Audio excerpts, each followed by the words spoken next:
Monday, April 28th, we are returned to public session after a executive session, and we will start with the Pledge of Allegiance. Please stand and join us if you're able. I pledge allegiance to the flag of the United States of America and to the republic for which it stands, one nation, under God, indivisible, with liberty and justice for all. Great. Thank you. On our consent agenda tonight, 3 items in our packet: meeting minutes from April 14th, March 2025 General Fund, and a appointment for Dr. Chu for next year for the Valley Collaborative Board of Directors. Any questions or feedback or motions? Sean, you want to make the motions all night? Motion to approve the consent agenda. Budget transfer instead of general fund status. Got it. Just a typo from the informational documents below, and both are in the packet. A revised agenda's in the packet. Oh, I'm sorry. I printed the wrong one. Thank you. Everyone hear that? So Yeah. it's the consent agenda is the budget transfers as in the amended agenda. Okay. Okay. Motion to approve the consent agenda? Thank you. Second? Second. Bill? All in favor? Aye. Aye. Aye. Great. Okay. Next up is public comment. A reminder that public comment for any item or topic on or off the agenda is always available near the top of the agenda for individuals to share their thoughts. Speakers will be limited to 2 minutes per person. Please use public comment even if you refer to something later on the agenda. Virtual public comment is available through Zoom. Please raise your hand and you'll be promoted to panelist and unmuted, or in person at the microphone, and please start by introducing yourself and your address if you are a resident. I have one person online, just so you know. With their hand up or Yep. just? Okay. So we'll start with someone on Zoom. I don't have a name, but I will promote you to panelist, iPhone 56.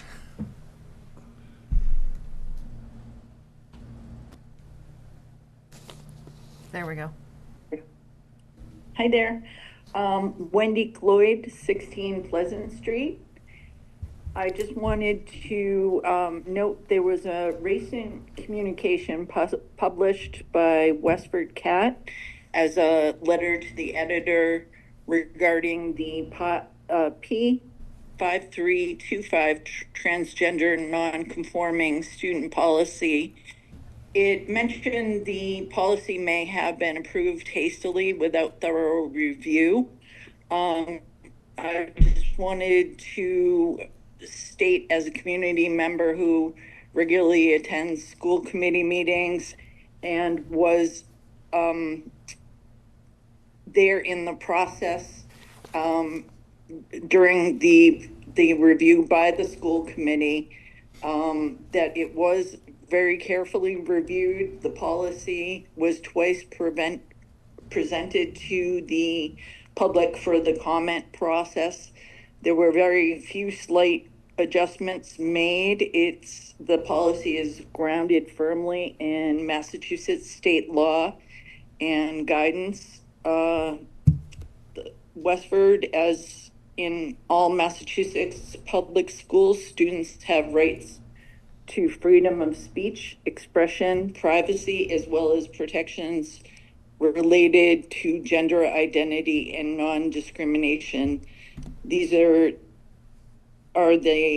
based on U.S. constitutional protections and state policies. I want to thank the Policies Working Group for all their hard work volunteering to review these comprehensive documents and having them reviewed thoroughly with accordance with state law, consulting with town council, and thoughtfully addressing all feedback from Westford community.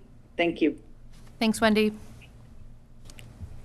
Anyone else on Zoom or in the room for a public comment? Any other hands? Not at the moment. Okay. Anyone in the room? Okay. We will move on to informational updates. And jump right over the students. I know they both reached out and said they had conflicts tonight, and we will recognize them as part of our annual end-of-year recognitions at our next May meeting. And so we'll go right on to administration. Go ahead. So today was the first day back from April vacation, and Miller School, Nabnasset, and Robinson welcomed the class of 2038 for their kindergarten screening. It was a very busy day in each of the schools, and what I've heard from some of the principals that no fret if anybody missed out on the kindergarten screening, or if we have some late enrollments, we will catch the students once they arrive in the fall. I believe our regulation is we have to have everybody screened by October 31st. So Okay. still plenty of time to get that screening completed. And then it's always interesting to hear what some of our staff members do over April vacation. And one of our staff members this year, Amy Parker, was recognized for 25 years of service with Dana-Farber and the Boston Marathon. Her years of service working with these great organizations almost matches the same dedication that she has provided to us here in Westford. Amy was honored by riding in one of the lead cars in front of the elite runners on Monday. And so we say, thank you for your service to both Dana-Farber and to Westford Public Schools. Great. Thank you. The only thing I was just going to mention, as I did share with all of you earlier, but just kind of share with the general public, we are postponing the presentation tonight for the Director of Special Education, Social Emotional Learning. He had a sudden loss in his family this morning, and so he's not going to be with us tonight, but we'll postpone and let you know when that's going to happen. Of course. And our thoughts and prayers Yeah. are with him. Yes. And his family. Yep. Thank you. Great. Well, not great, but thank you. School committee updates. Anything, Tom, Bill? Just want to note that next week is Teacher Appreciation Week, and I think we as a committee are so appreciative of the hard work and patience and the compassion that our teachers and our staff are practicing daily. You're the engine by which our students prosper. So looking forward to all the different events that our parent organizations and our schools will provide for our faculty. And a big thank you for all that you're doing, our teachers out there, teachers and staff, everyone. So, Thanks, who Bill. else? Yep. Sean? I'm up. CPAC meeting. Didn't expect to see our wonderful people from CPAC. But there is a CPAC meeting on 5/8, 7 p.m., this room, Special Education Parent Advisory Council, 7 p.m., Millennium B. And if you're interested, or if you want the Zoom link, you can send an email to cpacwestford@gmail.com. And they'll be discussing survey results, which as CPAC Yep. always comes and visits us. Will they be at the next meeting? Actually, June 9th. June 9th, okay. So they'll be discussing survey results at their meeting on 5/8, May 8th, and they'll be with us, sans me, in June 9th. You can always be here. Exactly. Oh, yeah. You're welcome. Maybe I will. Yep. I mean, your Monday nights are still free. It's not like, Yes. Lori, any update? No, thanks. Catherine? All good. Great. I just want to point out in the packet are some documents from the Robinson School Building feasibility study process. There's an enrollment certification and an enrollment letter, basically documenting from the MSBA everything that we've already talked about, that the feasibility study will evaluate those three different avenues of a small building, a slightly larger building for K to 5 Robinson Abbott populations, and then a third potentially even slightly larger, including the day school population as well. And that process, as we've said, will lead towards an evaluation of the costs and trade-offs and all of those long-term efficiencies, all sort of wrapped up neatly at the end of that study. And so we got that in for that deadline, and we expect to be on the MSBA board's agenda at their June 18th meeting. So we'll continue to keep you updated as that process continues. Were you going to add something? No? Okay. And then lastly, an update that Next Tuesday is no school for Election Day, local elections. So next Tuesday, May 6th, polling locations are open 7 a.m. to 8 p.m. As a reminder, there is only 2 polling locations now. You are either voting at Westford Academy or at Stony Brook Middle School. There is also in-person voting this week during town hall hours. And if you haven't been there lately, they actually have shifted hours a little bit so that there's some evening hours on Tuesday tomorrow till 6:30. So you don't need a reason to vote early. You can just stop by town hall, get in and get out, and we can try to aim for more than our average 12% turnout for local elections. With those extended hours, they do close earlier on Friday. On Fridays, yeah. Correct. So if you were hoping to vote early Friday afternoon, I think they Right. close at 1. 1. Yeah. Great, thank you. You might want to remind people about the bus registration again. Um, I don't know if you have it down there. Sure, I don't have it down there. Well, just that it's moved again. I know we kind of said that maybe for these few meetings to remind people again, bus registration deadline date has changed. It's now June 1st. Yep. So now that all the parents and families have had a minute to themselves this morning to recoup after a week with all the kids, they can maybe start getting organized for next year. Thanks. And one last thing in the packet is the select board at one of their recent meetings declared the month of May 2025 as Mental Health Awareness Month with a Town of Westford proclamation. And a copy of that is in our packet. Hey, Valerie, of Yes. note, there's a town event on that. Yes, great, on thank you. May 1st. Yep. Which is at, I believe, 5 o'clock? 5 to 6 Yeah. in 5 the to 6. town hall courtyard, I believe, Right. for Hope Blooms Here. And that information is on the town website. Okay, next up is recognitions. Sometimes we do students and outgoing school committee members at the same time. As I mentioned, our student schedules, will be doing them in May. Tonight, we have 2 outgoing school committee members. Very unfortunate, but that Mari could not join us tonight due to family emergency. But we will still speak very highly of her in her absence, and obviously some words of acknowledgement for both Sean and Mari's years of service to the committee. You want to take it away? Sure. We do have gifts for you, which is. That's why I do the job. That's exactly why Don't do say it. you don't get paid. It's a small token, Thank you. but we do want to hand that to you. I just want to say thank you. I appreciate everything that you've done serving on this committee. I know I'm going to sit down so people can hear me on the microphone again. I know you being the elder statesman on the committee, having you leave us, it's gonna be sending us into a new path. But I've appreciated the work that you've done here. I've appreciated your participation. I've appreciated specifically, you've helped with a lot of different subcommittees closely, even with me, bringing me in the first place, and then with the evaluation subcommittee. And I just think your insight has always been valued, and you will be missed, and we wish you the best of luck. Yes. Thank you. I wrote a little thing down because I learned from last year where I tried to wing it with Chris and Ming Chen, and I thought I did poorly. So apologize if it sounds a little polished, but tonight we have the bittersweet honor of recognizing 2 members who are completing their service on the school committee. Mari joined the committee 3 years ago, bringing with her a deep passion for mental health, children's rights, and educational equity. Her expertise and statewide perspective have helped shape our conversations and remind us of the broader mission behind our local work. We are grateful for the knowledge and advocacy she has shared with us, and we know she will continue to make a difference for students across Massachusetts.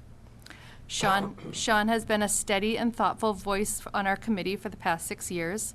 Over that time, you have been a true advocate for students and families, especially through your work supporting our special education community.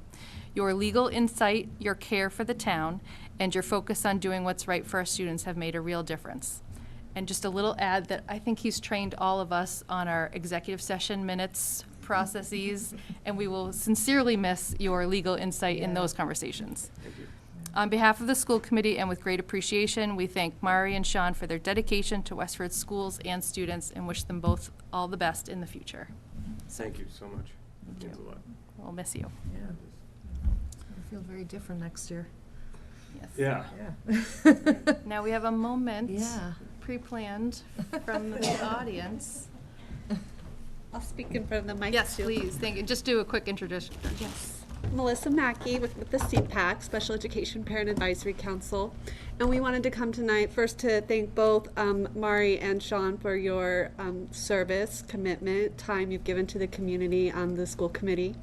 But also to Sean, a special thanks. You have been our CPAC school committee liaison, school committee CPAC liaison for the past 3 years. And you have attended a number of our CPAC meetings. You have given thoughtful insight and shared your voice, and we have been very grateful for that. You've been a really meaningful voice for students with disabilities here in Westford, and so we have a small token of our appreciation as well for you. And we wish you the best in all your future endeavors. And please know that the CPAC is always open to you, as it is to everybody. So. We'll see you next week. Thank you. Thank you, guys. You're welcome.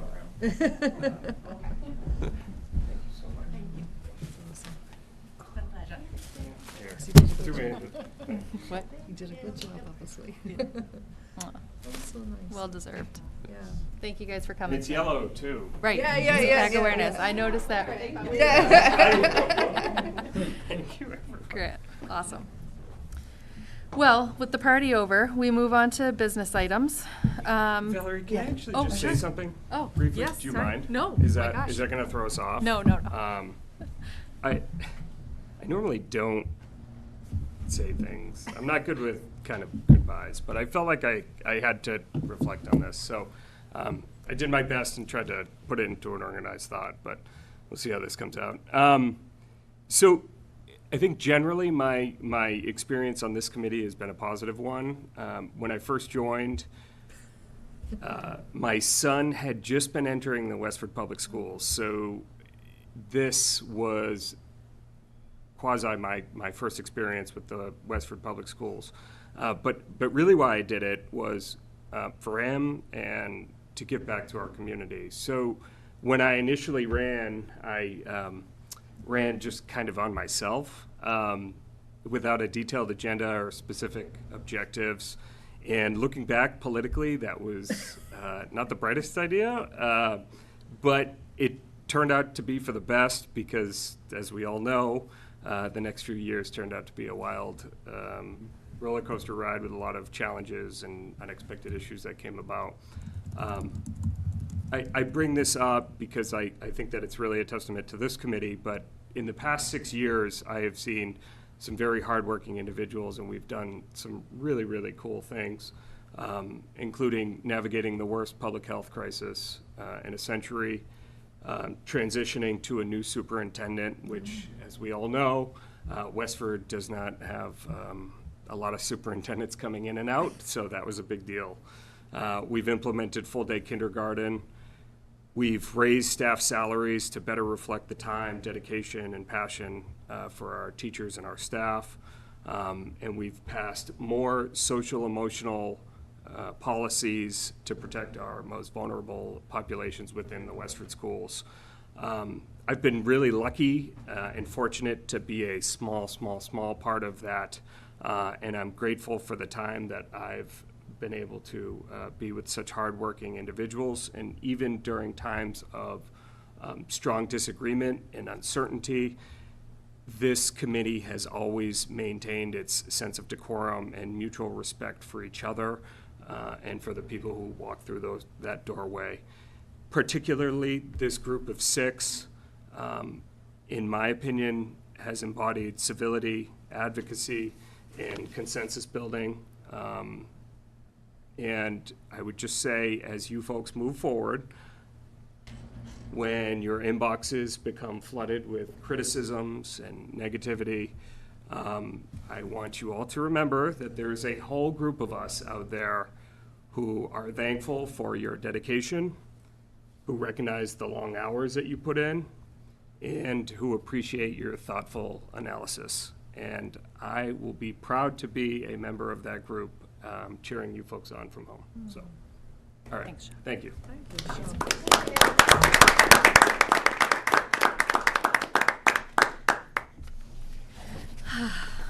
Well, now any final thoughts? I just want to say, you know, on the policy committee, having worked with you really closely the last 2 years, it's been amazing to have your insight, Sean. I'm disappointed I didn't have you from my very first year in policy.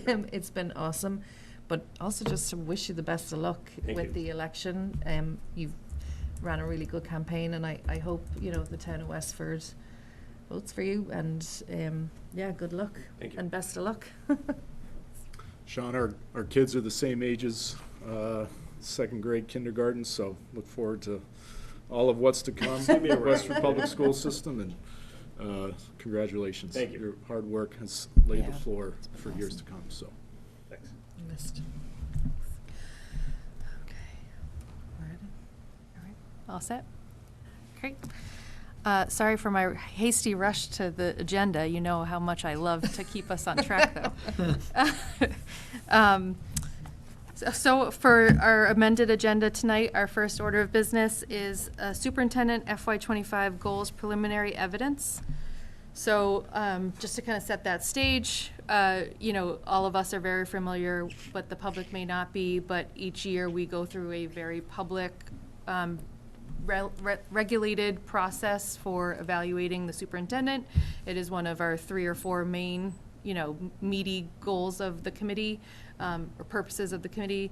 There are goals set in August and September. There's a mid-year check-in around January, and then as part of sort of a reflection in the end of the year, this wrap up. And why it's, you know, end of April instead of middle of June is because all of us as individually will fill out a very defined rubric with Dr. Chu's performance against these set goals, that those individuals' evaluations then get combined into a composite evaluation for a one representative official evaluation, which we'll bring back to our June 9th meeting.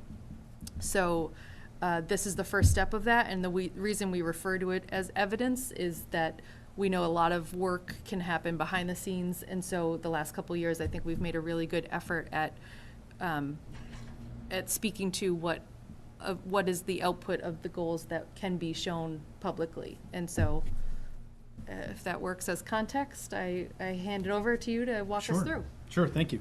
So in the packet tonight, and I've shared with all of you, there's 2 different documents. One is the slide presentation that I plan to just use sort of as talking points.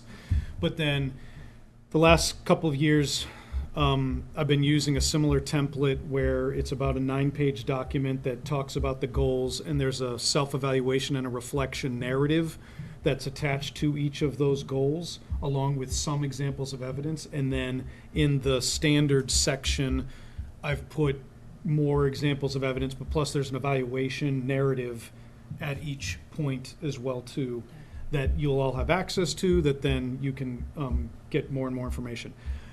Interestingly, one of the first things that I say in the memo that I sort of created there is I do talk about my gratitude towards specifically the evaluation subcommittee.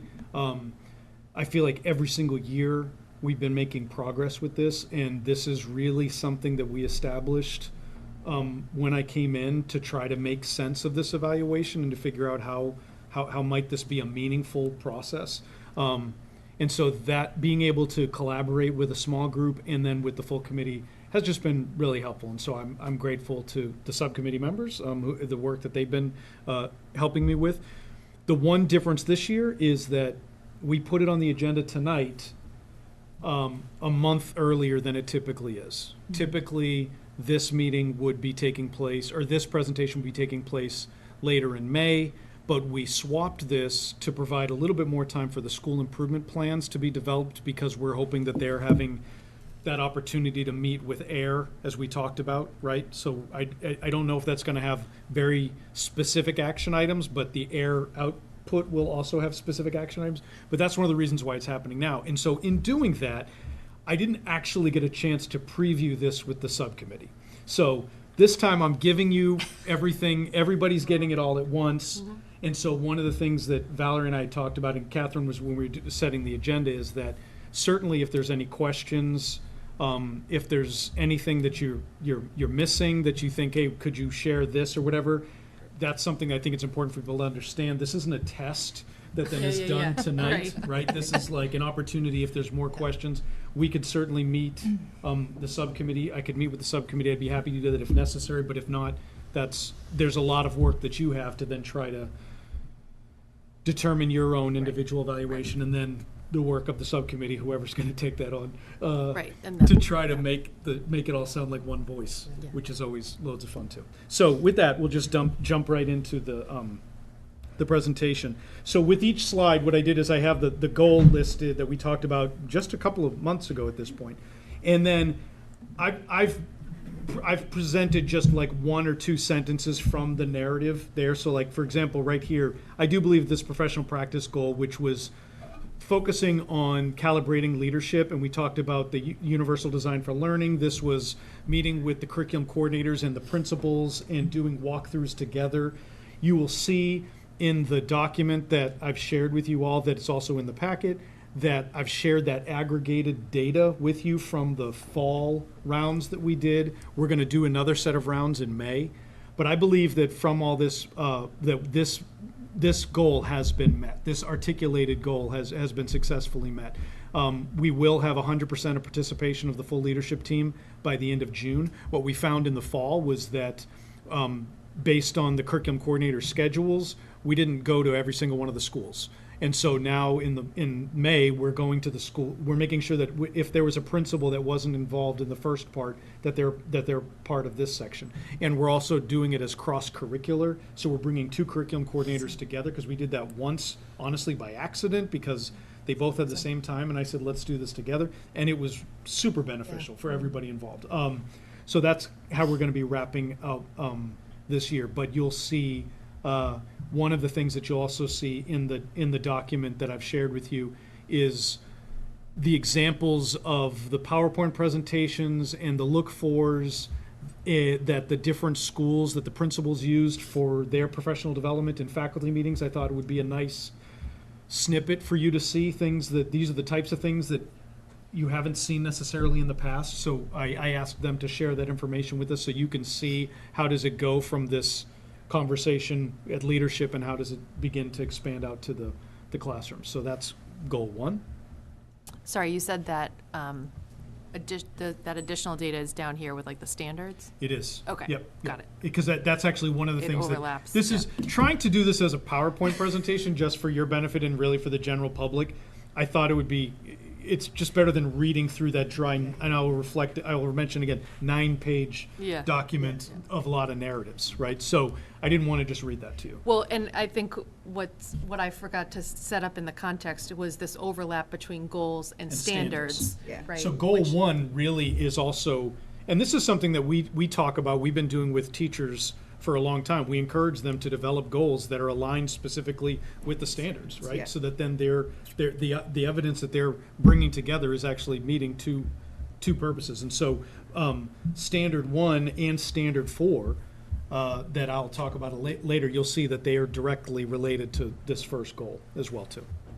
And just, a further clarification that sometimes we use that word standard for like curriculum, but this is like standard 1 is called instructional leadership, standard 2 is management and operations, standard 3 is family and community engagement, and standard 4 is professional culture. It's almost like areas. They're not really standards. Right. Like it's a weird.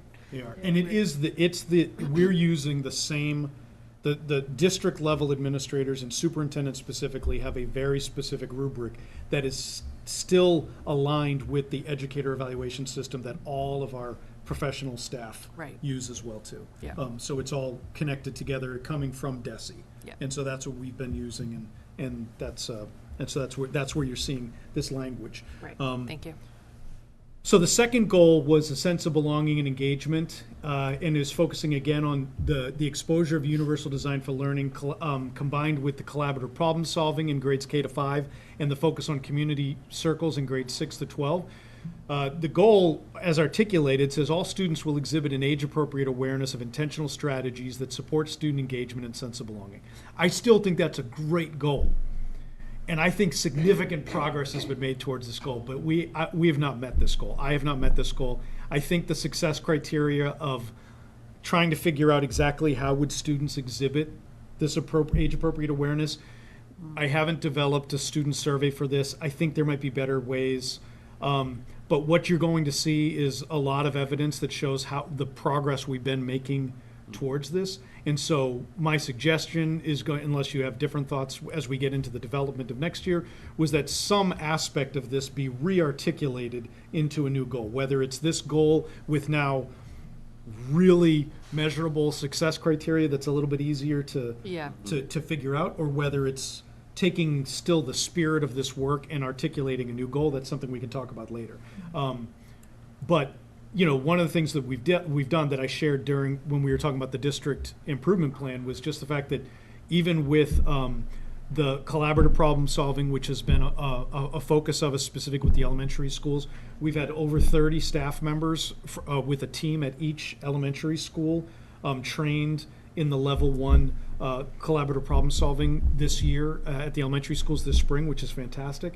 And then we've had, by the end of this year, we've had 60 staff members from the middle school and from Westford Academy trained in level 1 and 2 community building circles and restorative practices. And that's going to have an impact on us moving forward. So I'm really proud of that work. I'm really grateful for all of the support that we've had from the volunteers who've been stepping up to exhibit and share their own interest in this work. And I think that's going to really benefit us moving forward. I appreciate that humility, because I feel like it would even feel awkward to say we've met. Right. Like, a sense of belonging is like the nut of why why we do what we do. So to even say like, oh, that's met, Right. you know. In 1 year? Right. Well, and I feel like, and that's a good So, point. It makes I've talked sense about that it sense would of be- belonging the whole time Yeah. that I've been in this position, and we've been that language, I think, will always continue to Exactly. exist Yeah. in a student learning goal of some kind, specifically identifying that the students are aware that all of these other things are going on. And one of the things that I even say in the reflection, one of the success criteria was making sure that there was common language that was being utilized when we were talking about student behavior and student progress. And that might be something that's a little bit, we might be able to exhibit a little bit easier next year, but we're not there yet to be Right. able to share that. So those are the fact that we don't really have the student voice, and we're not really able to identify how the common language is being communicated. I think we need more time with. And I think there's something to be said about, I mean, this sounds to me like a goal of instilling a new culture. Yeah. Right, Yeah. and to do that is definitely a multi-year. Right, and the universal design for learning, the UDL aspect alone, we know is a 6 to 7 year process. And honestly, the same thing with CPS and community circles. Like, you're right, any type of cultural impact takes time. But I think we've been committed to this, and so we've finally been able to roll out more of this professional development, which I think is going to have an impact. The third goal really was focused primarily on our work in the eligibility phase of with the MSBA, and also the space utilization work. And so you've seen that we've done. I believe this goal has been met. I'm grateful for all the work that Valerie did, and Jeff Goodwin and Lindsay Roger helped us with the space usage piece as well too. I mean, Valerie really kind of led the charge with her engineering mind of really synthesizing all of that data. But the principals did a fantastic job meeting with us in every single building to talk about how the buildings are being used right now and what they could be used for in the future in different configurations. And I think that's been really. It's been very important data. It's been helpful in our work with the building committee, with the Robinson School Building Committee, and it's going to inform what we do next as we move forward with the MSBA process, and we start to look at what might redistricting look like. Yep. So I think next we will have a district improvement goal that will be attached with the MSBA in some way, but I don't know exactly what it'll look like for next year. This feels I like, said Roger, didn't I? Yeah. Thank you. Oh, sorry, Lindsay. okay. It's Lindsay Richard, and I Yeah. don't know why I said Roger. Didn't even know. Well, actually, I do know, because I know Lindsay Roger. But that's from a That's different funny. time. Okay, good. Dr. Sorry Chu, about this feels like a cornerstone piece to like a master planning effort that is going to be years in the process for Westford schools, so. Well, I'm glad you said that, because that master planning piece actually started before you joined us, and it's still, that in itself is still taking place, and we're still Yeah. chipping away at this. I'm pretty sure I even put Typed it, Lindsay's name it's wrong incorrectly too, so I'm gonna pull down that PDF, fix that, Yeah. and we'll repost it. She'll understand. Kathy, can you help me remember to do that? Thank you. I appreciate that. So, talking about humility, so that's a good one. We'll go with, so we move on to goal 4. So goal 4, we extended this goal. This is still long-term work. However, the articulated aspect of this goal that we expanded over 2 years will be met by June 25. We will really be completing our work with AIR specifically, and they'll be then leaving us with action plans for us to be considering as we move forward. So like I said, some of those action items, depending on whether they're able to be articulated specifically in the school improvement plans or not, I'm not sure. I know there will be aspects in the school improvement plans that will be talking about including those recommendations, but each school is looking to see how they can now work towards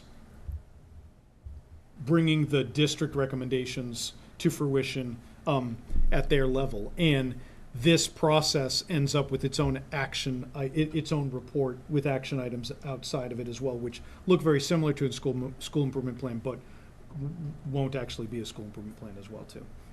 But I do feel like, again, there'll still be work that we'll be doing with this. One of the things that I do say in my narrative is that, this has been a very interesting piece too, just with all of the changes that are coming fast and quick from the federal government since January.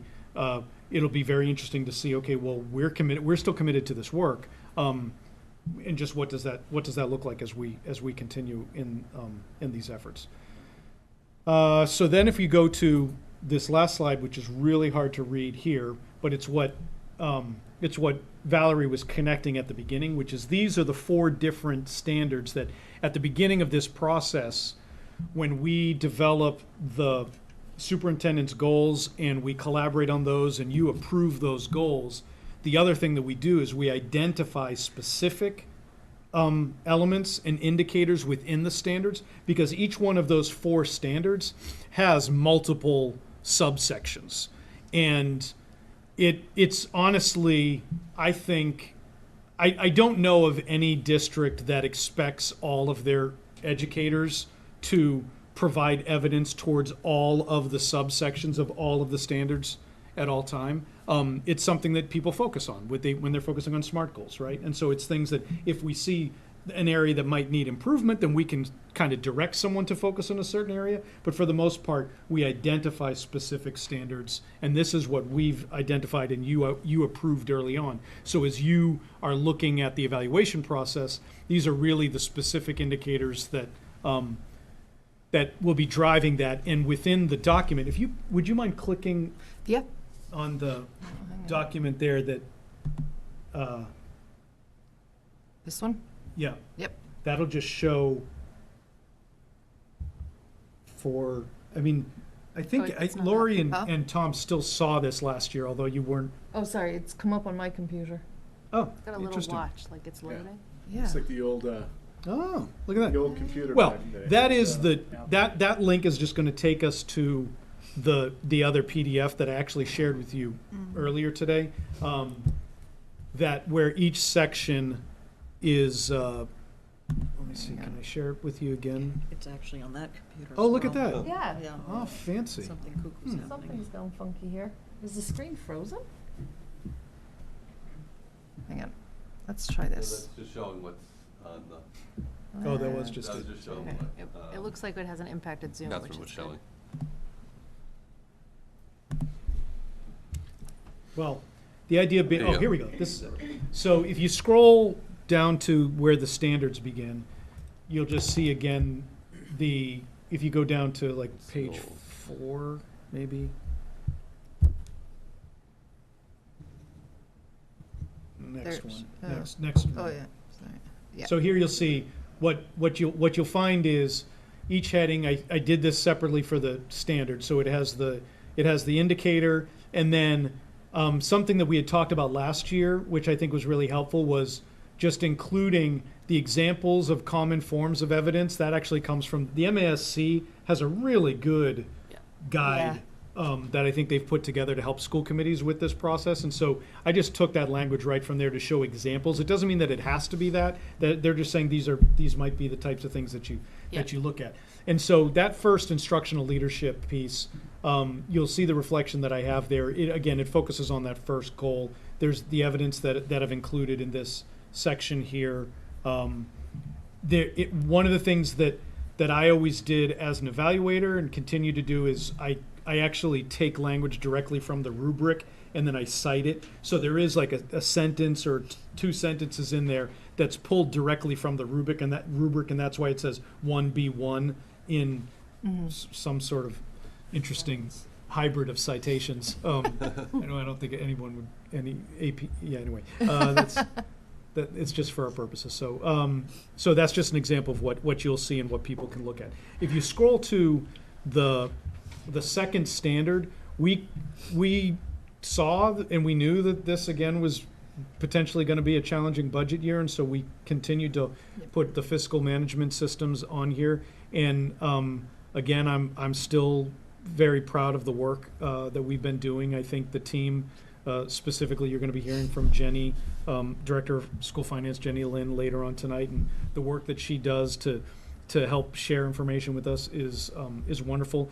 I think the work that we collectively did on the NGFG was really important, and other people within our town have been very happy with it, showing that, using it as an example. Other school districts have said, hey, well, that's really fascinating, and that's something that they would like to look at. So I think that's just kind of speaks to the work that I think we did, again, in a I think a challenging fiscal environment. We know that it hasn't been easy, but we did bring a balanced budget to town meeting this year, and I think that it just came with a lot of hard work and difficult decisions. The third standard that we decided on was family concerns, and it was specifically addressing family concerns in an equitable, effective, efficient manner. I think that this is perhaps one of the more challenging things to observe, right? But on one level, as you all well know, and Sean spoke earlier about your inboxes, right? There are a number of times where we are all included on emails and concerns. And I didn't include all of those because you have all of those. You've seen all of those. And I think you'll see that whether I'm responding in a way in which the person is happy with the outcome or not happy with the outcome, you'll see that it's always, I think it's always responsible. I think it's always respectful and professional, and trying to address the concerns in an efficient manner as well.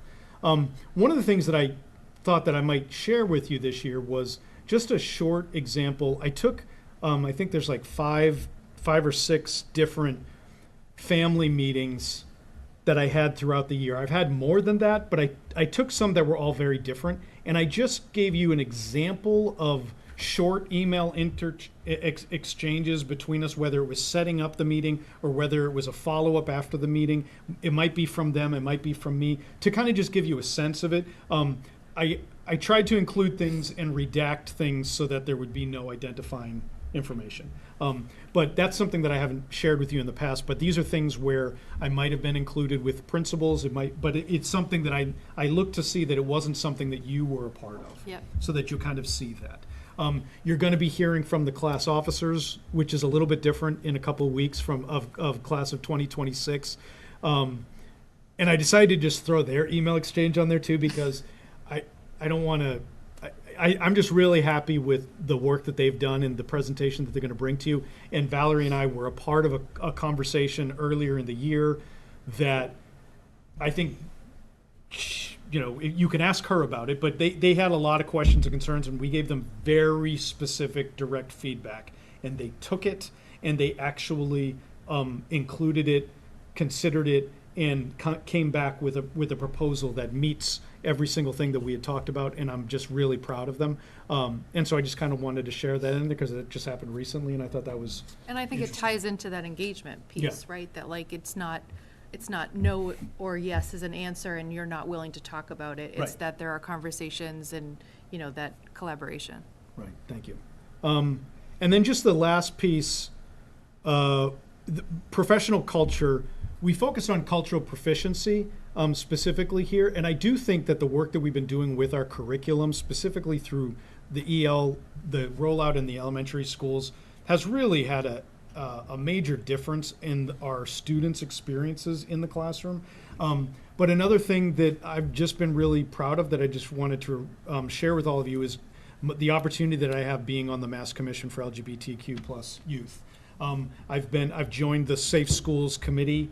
They're actually going to be coming and being part of our professional development day next Tuesday, working with elementary staff to figure out, okay, how might because the 6 through 12 staff, I think, have a little bit more experience talking about safe spaces, but the elementary staff haven't had as many opportunities, and so Safe Schools is coming out to work with them, and that's actually one of the things that I was very excited to work with Safe Schools about, because I feel like the resources that exist for elementary are not as extensive as they are for 6 through 12. But that, along with just examples of different ways that I think I've been trying to communicate with the district, with families, with different changes that have been taking place. One of the things that I included here was, again, just I talked about it in the district improvement plan as well too, but we've been a part of the PPN. I have to look at it again because there are too many acronyms. PPNM. Yeah, right. Partners of Yeah, Northern Middlesex. it's the Northern Middle. It's a new group that was established, and we have some fantastic representatives who have been working for the district with this group, and they've secured through grant funding these pocket talks, which each building's going to have this. It's a handheld device that is a translation device, so that if a family member or anyone comes in to speak to somebody at school and we don't have access to a translator, or if it's just it could be for any simple conversation, every single building now has access to it right in the main office, and I feel like that's just another step forward for us in trying to make sure that we are creating a welcoming environment for everybody. That's really cool.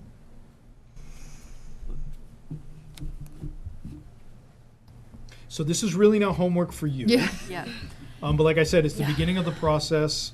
If you look at it, I don't expect you to have read it beforehand. I am going to make that name correction Yes. and repost that Yep. and send that to all of you. Perfect. So as Dr. Chu alluded, this becomes our homework now. So for Tom and Lori, I have sent you a separate email to offer support going through this the first time. It does feel overwhelming the first time, although maybe not with previous experience as The an rubric educator. is very familiar. Yeah, Yeah. Lori's going to know the I've rubric. done this process Yeah. myself. many Right, times, so I just want to make sure you have the framework. You would do the work on your own, but like to talk through the process. There's a template that we use that you would put your input into. And then typically the evaluation subcommittee would work to, integrate 7 voices into one composite evaluation. Obviously, 2/3 of that committee will be no longer with as us. That would of be me. May 6th, yes, so I am volunteering to. We'll help you, Laurie. Yeah. Island by herself. Yeah. Don't I worry. didn't think that through at the beginning of the year when we put, people together. think about But, that. no, I'm happy to step in and, between Catherine and I as chair and vice chair, we'll be able to help get that through. And it is you know, It's for. due on May 7th? No, so I was just saying, as of May 7th, Mari and Sean, Oh, yes. as part of the subcommittee, will no longer be on the They'll be committee. fleeing. In the past, our, Although I am able to contribute. yes, so, Yeah, so so- I Oh, no, wanted, you must contribute. If The ex- you folks want my well, I help, just I'm don't, happy I don't to- think technically you'd be part of the subcommittee Right. officially, but But- yes, it is part of our But practice that the 2 outgoing members still complete an evaluation, as that's, you're evaluating the superintendent from the year that you Right. have finished. It wouldn't be fair to welcome someone new on and say, now evaluate the superintendent.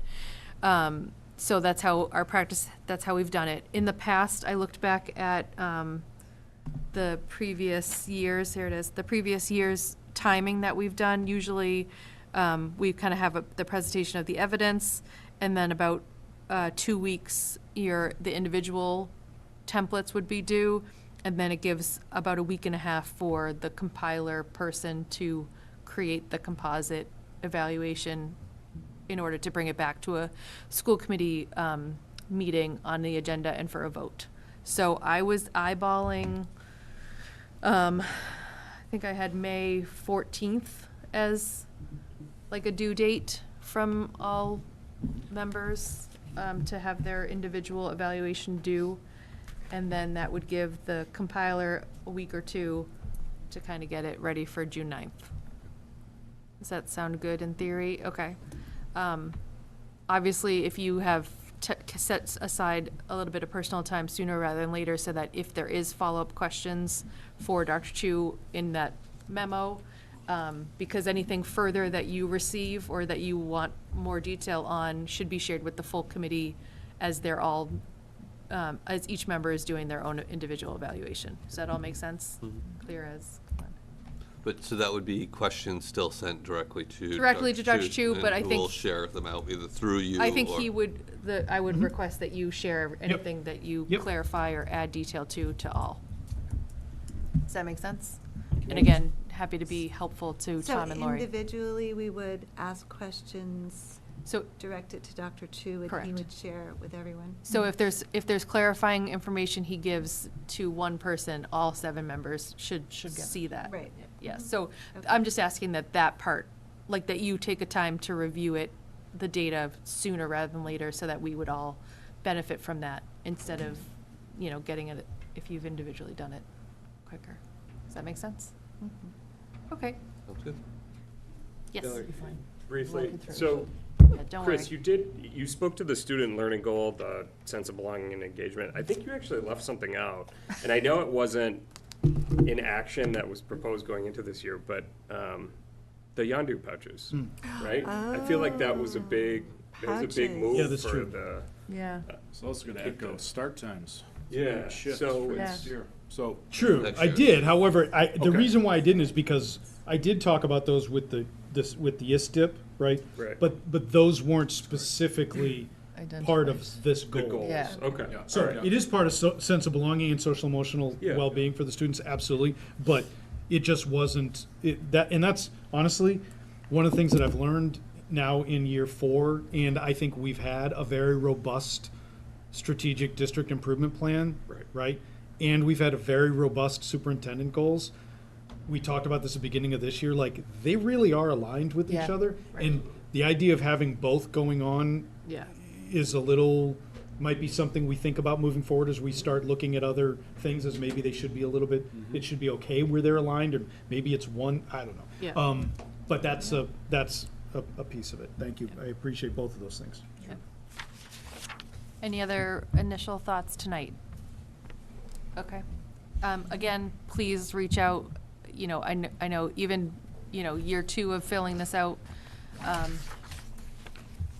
or year 1, happy to help support wading through this process. Will we be emailed the template? Yes. Okay. Yeah. We have it all in Google Drive. and Oh, okay.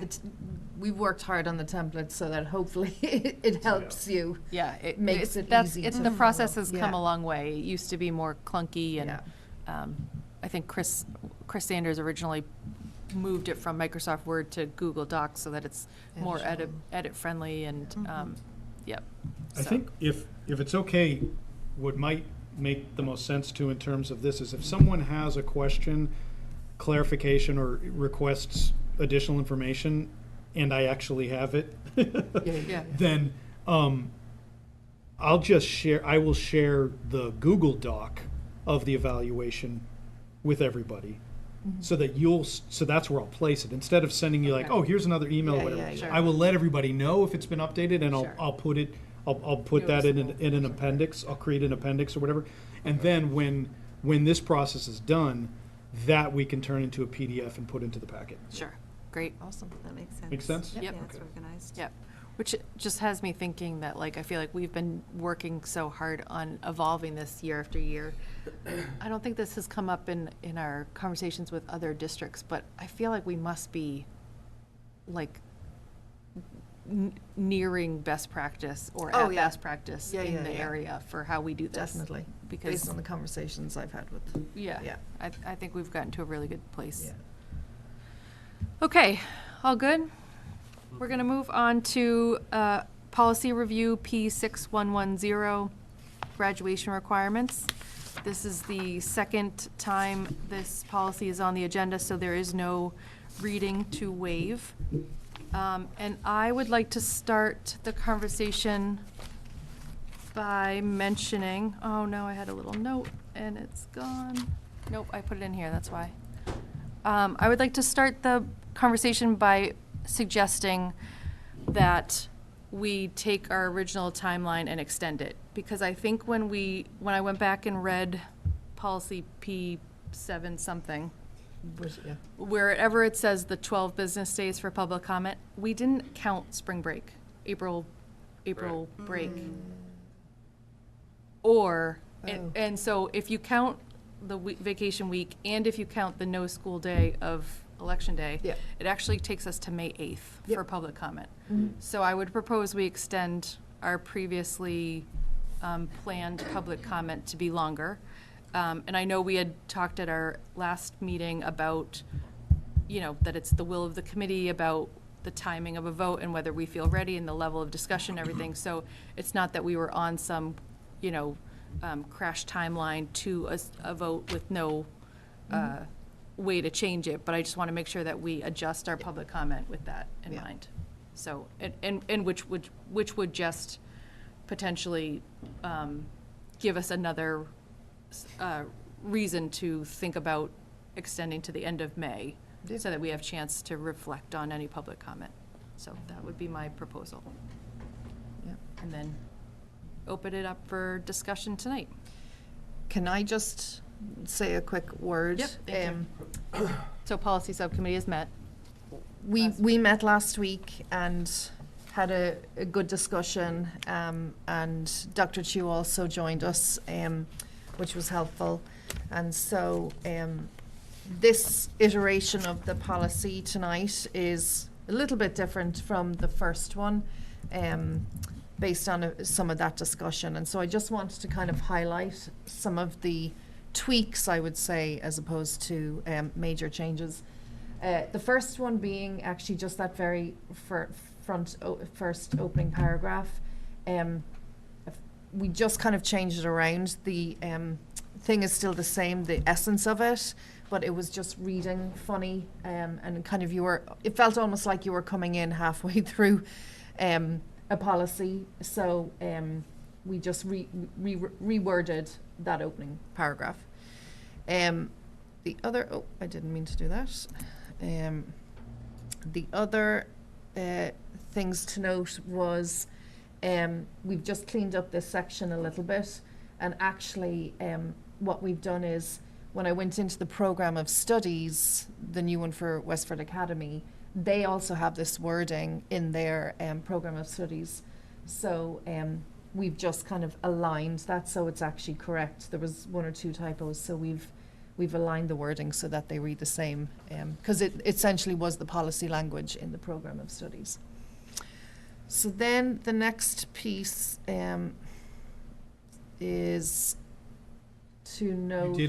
You did go ahead and reflect what the committee Yes, had talked about. about the Grade the 12. Number 4 there, Yes, the 32.5 About Yeah. 30.5. There we go. There it is, in point 4. Oh, sorry, 30, yep. Yeah. And we had consensus on that at our last meeting. so- Yes. Yes. Great, Yeah. thank you. So then, what we also just started doing here was actually checking the math on history and social science. It had said originally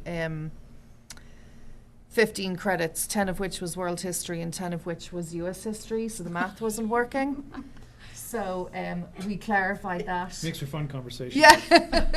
in Science, social science department. So that's why that change is just there. We're not actually changing it. It's just a mistake that's been corrected. Okay. And again, then some of the other tweaks you'll see where it said foreign languages, we've changed it to our languages to align with the language that's actually being used at WA. Yep. And again, we've tried to clean up. This was the next section that we've tried to clean up. And again, as we adopt the policy, this will all look much better. So we knew, I think it was you, Val, had raised the issue about the wellness, the PE and health, just about the phrasing of it, and I think so it had come up in some of our discussion. And so we've kind of branded it more wellness, combining the PE and health. And I know this is part of our discussion tonight, but we've just kind of It's a put it in proposal. writing to show Sure. it, Yep. to how it might look. With the, In previously, it said Yeah. 10 credits towards physical education and 2.5 towards Yeah. health, correct? yeah, Okay. yeah. Yes. And so, because it's the kind of the classes combining, we just left it at the 1 semester per year with the double asterisk showing that note that it's going into the effect for a class of 2030. And then, we actually cut out all of this extra complicated stuff that was kind of in there, including, 0.24 semesters of P are required, because we felt it was a bit more easier in the other way. And then the last piece to note was, it kind of came up about, and this is a proposal tonight, about kind of keeping on top of the graduation requirements, because we know it's a work in progress as well at the moment, and that there's ongoing conversations happening at WA. And so... And at the state level. And at the state level, exactly. And so, we thought by adding a kind of a review of the policy into the policy, it might help. And initially we kind of thought, do we review it every year, every 4 years? And I actually, as we were looking at it, I kind of thought the program of studies is something we should be reviewing anyway annually as a school committee, and that maybe we just build the practice of when the program of studies gets approved or reviewed by the school committee, we just do a temperature check of, based on what we're looking at changing, on the program of studies, we automatically kind of do a quick review with the policy itself, so that it just becomes an annual kind of check-in for both. So that's where those kind of changes are, just to talk you through kind of how we came for it. I think the main points of discussion tonight is to obviously look at the review, but I know we need kind of direction on the, there was more, I think, discussion on the health, wellness, PE discussion, and on the VPA discussion. So Yeah. just for organization-wise, why don't we pause on the review for a minute? Yeah. I think my initial instinct to this was that this wouldn't make sense here. Like, I don't love that we're tying us future committees to an annual review of this. It makes it sound to me like it is more fluid than really we would hope. So I'm not totally sold on this part. Mm-hmm. I mean, I understand, I think, like, to me, maybe it's more like, maybe it mentions the annual approval of the program of studies, but it doesn't necessarily mean that this policy is, like, the word review, on an annual basis. I don't know. it's review with a small r. It's literally kind of more of a check of, oh, if we're doing, I totally get what you mean. When you Yeah. say review, it sounds very formal. Right. Like a But- change is almost expected. Yeah, I don't want to which it's change not. expected. I do think Yeah. it opens a door, though, of an expectation that this is gonna be a responsibility of the Yeah. policy subcommittee every single year, and I really, I caution, I believe it's in the interest of Principal Toomey and Dr. Chu and Westford Public Schools to put forth a program of studies at WA that is, that diligence is coming from them. I worry that this opens a door for us to provide input that we may not have the whole site in. But Yeah, on an no, I know annual how you're basis reading too. it, yeah. It feels very reactionary. The idea of it being is if something changes in the program of studies, Sure. that's when you would Sure. check, or is our policy still aligned correctly Sure. with it? Like to reference Dr. Chu, the Governor's Council, looking at the high school graduation requirements across the state, what's a Yeah. better? Right. Yeah, But could this be used as a way for community members to voice their opinions Right. about where this should go every single year? Yeah, And yeah. having this sort of debate, like, we're gonna talk about phys ed and health, we're gonna talk about visual and performing arts. I worry about the language of this, Yeah. of an annual review in here, opening up a door for more work than what's kind of in our charge. Yeah, that's not the Okay.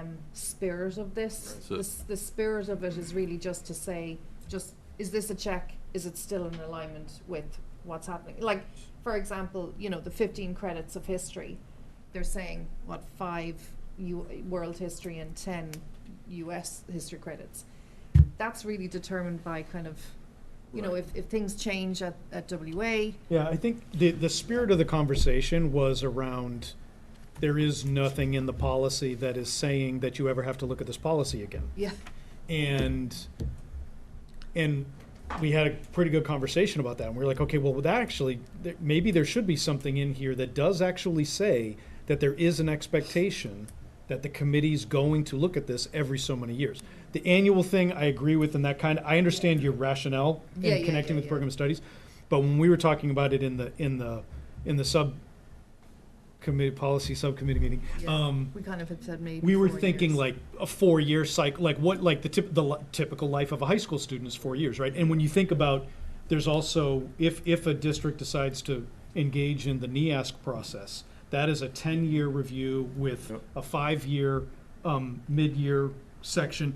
And now that's something a district chooses to do, so it's not something we have to do, but most do, and we do it.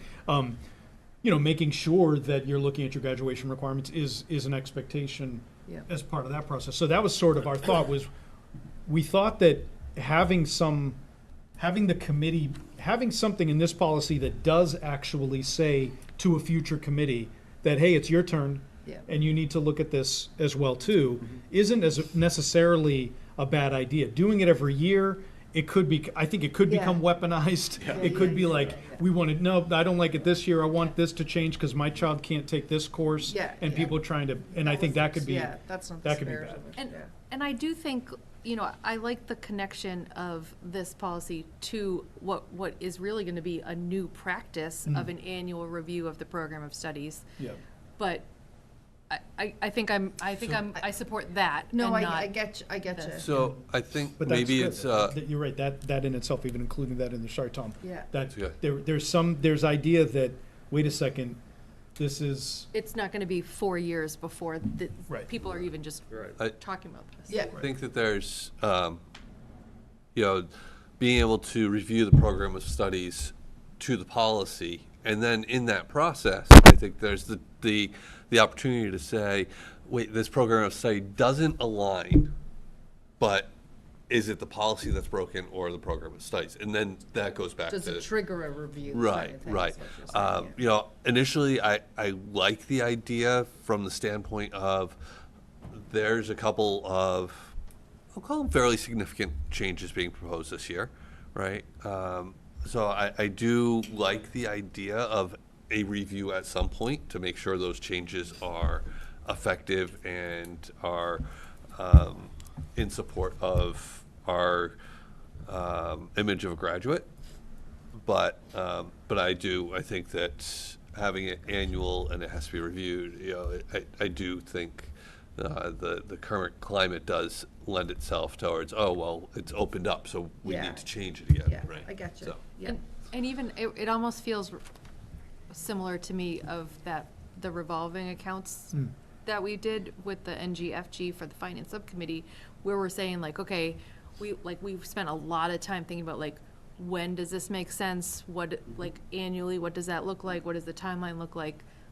And I felt like even that was like, let's be careful what we're signing sort of future committees up for. And so I just want to make sure that this is as thoughtful and like vetted as, what's the timing of that, what's the goal of that? Like Yeah. Sure. That's, I think, that was I the think spirit of mentioning it. It was program of more- studies yeah. is probably Yeah. the original nut of it, and I support mentioning an annual review of the program of studies, or the annual approval of the program of studies. But I wouldn't say, shall review this policy on an annual Yeah, basis. it was more just to check. Yeah. Because I suppose the other thing is, as we know, there's so many policies, and I was thinking, okay, what's a future school committee in 8 years? Like, how do you keep track of when was the last time the Yeah. graduate, you know what I mean? Yep. And so it was more kind of, how do you maybe kind of build a habit or But of similar to like a how. check. I mean, Yeah, like yeah, similar yeah, to yeah. how in a month when we will review handbooks, there are policies that are quoted in the handbooks that we're like, oh yeah, do these still match? Okay, Yeah, yeah, good. yeah. You know, like that's how I kind of see it happening. Of what's in front of us is a program of studies, not always this policy going through this like really Yeah. thorough step, but the program of studies, and some of it is obviously tied to that, but it's not the same. So then the other process. question is do we put an actual number on it of like every 4 years it should be, you know what I mean? Because if you're not, like, how do you, I and think you don't want to tie a school Sure. school policy. Sure, I think Yeah. that there's two ways.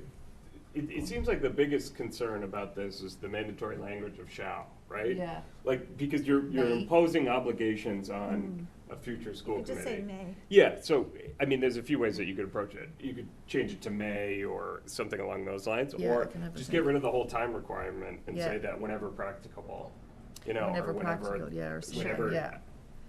necessity But you requires. actually know. can do that anyway, though. Yeah. Right. Right. Yeah, exactly. I mean, it has no obligation at that Right. point, but if the idea is to kind of just put this on the radar for future school committees, then it's not necessarily a bad thing, but. I feel too that like, again, like this new practice of the expectation of reviewing a program of studies is already sort of a change for a future committee, and that I worry about sort of prescribing more than that at this point. Like, I think those conversations and what we intend for those future conversations is this topic being discussed, Yeah. this whole topic being discussed, without Yep. prescribing a. Gotcha. And again, I do think that if you're saying we need to look at the program of studies, I say we, you know, the future we are going to look at the policy That's to what I make mean, sure, yeah, right. so Yeah, it's, yeah. it's a chicken and the egg, and it'll But like, Yeah. this feels, So- this feels too far for me. Like, if we're starting with a new change of reviewing the program of studies, I want to just kind of start there and see where that takes us. Because I think naturally it will take us to this. Yep. And I don't want to lock us in on Yeah, that. yeah, yeah. No. And the other question is, if we did say anything about when we'd review a program, the graduation requirements, would we have a requirement for a working committee like we had this time with Right. recommendations? Right. Would there right. be It's other, would it's there be channel, a yeah. survey? What other aspects would be involved in that? Right, because then you get into a place where you're comparing them Hmm. with like, well, when this was removed, it was this process, and when this was added, it was Well, I that think process. the graduation requirements policy is a subcommittee, the policy subcommittee. Like, you're literally saying, are our numbers, is the math still matching? Are they still doing the same amount of requirements? Or, you know, Right. it's as simple as that, not necessarily a full overhaul working group. So I Right. think clearly the language is reading different than how the Sure. intention Yeah, no was. problem. So we And can I think totally, it's a- because that wasn't the intention. I think it was a really good discussion point Yeah. for what we all envision next year's committee discussing. Yeah. So, Perfect. Yeah, no, I'll update that then we'll get that updated for the next one. what's So next then on the list? The other two is the health and, wellness and VPA. So this is where we're looking at, just to kind of get some definitive feedback and guidance then as well, if there's nothing else that has cropped up, since our last meeting. So the question being, Can I quickly Yeah. say, the way it's just kind of laid out on the table is still confusing to me. It makes it sound like you could choose one semester of PE or health each year. so wellness is kind of the new phrase with PE and health combined. That's what it was Right, supposed to but- show, Well, yeah. in the discussion that we had, though, what we did talk about is PE is required by law. Right. And so this recommendation allows then the academy to develop courses that meet those requirements, right? So for example, there could be a health class that has a PE component to it that meets the law, that then would allow a student to take additional health classes instead of what one might have seen as a traditional PE classes Oh, as okay. well too. Okay. The idea being is that we're providing that flexibility to Westford Academy in that, as long as it, again, PE, it says that it has to be, it has to be scheduled and provided by law. Right. But there's no language in the law, and it says that the local Yeah. district can determine what does that look like and what does that mean. So it would really just need to be addressing a PE standard of some kind. But that was sort of what we were talking about, as opposed to saying, well, is this limiting them, or is this providing them opportunities to look to see what might this Got it. department develop as? That's helpful. Thank you. Where did I thought I had that printed out. Okay, thank you. That cleared. But we're assuming under this proposal that the 9th grade health that is required right now would be quote-unquote rolled in over the other 4 semesters across the 4 years, state mandated, right?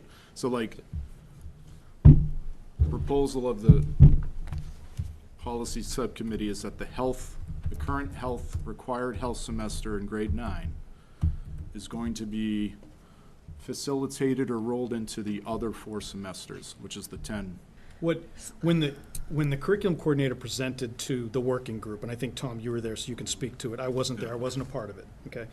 But my understanding, as it was then shared with me, was that one of the options that could make this work would be this combination of the health and wellness, health and PE as a freshman course.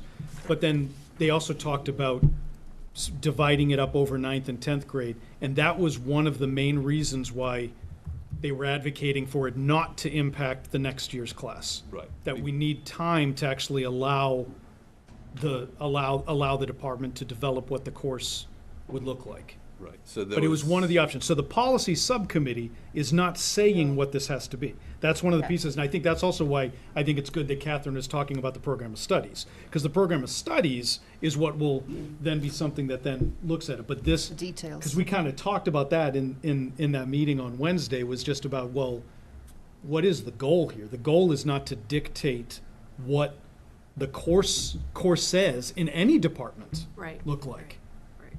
Right, so Right.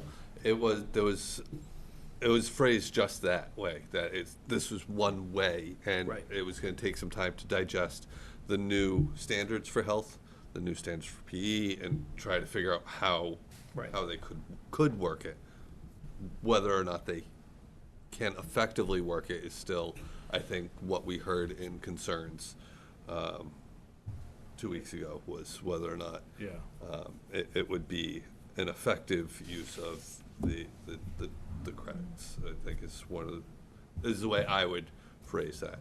I will say that looking back at some of the notes, which we had some great scribes for the meeting, so I was able to look back at some history, and there was some divide on this topic still, right? You know, everything from leave it existing to a little bit of support for alternative PE options, which again is a program of study discussion, not a policy discussion, to a little bit of support for combining, to some support of flexibility, you know, in whatever, however that might come. So, you know, that's kind of, I think, where this idea came from. Who exactly presented the initial idea, I can't completely determine by the notes in my cursory read, but it was out of that kind of split of really trying to match everyone's needs, so needs and wants. Okay. I will say just on this topic that, you know, there's two points that I come back to on this.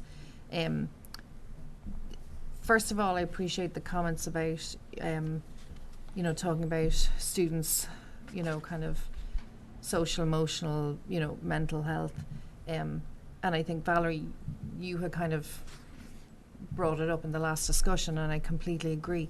That looks different for everybody, and for some people, you know, having the 2 PE and health, you know, that extra class, that may not look like that for those students.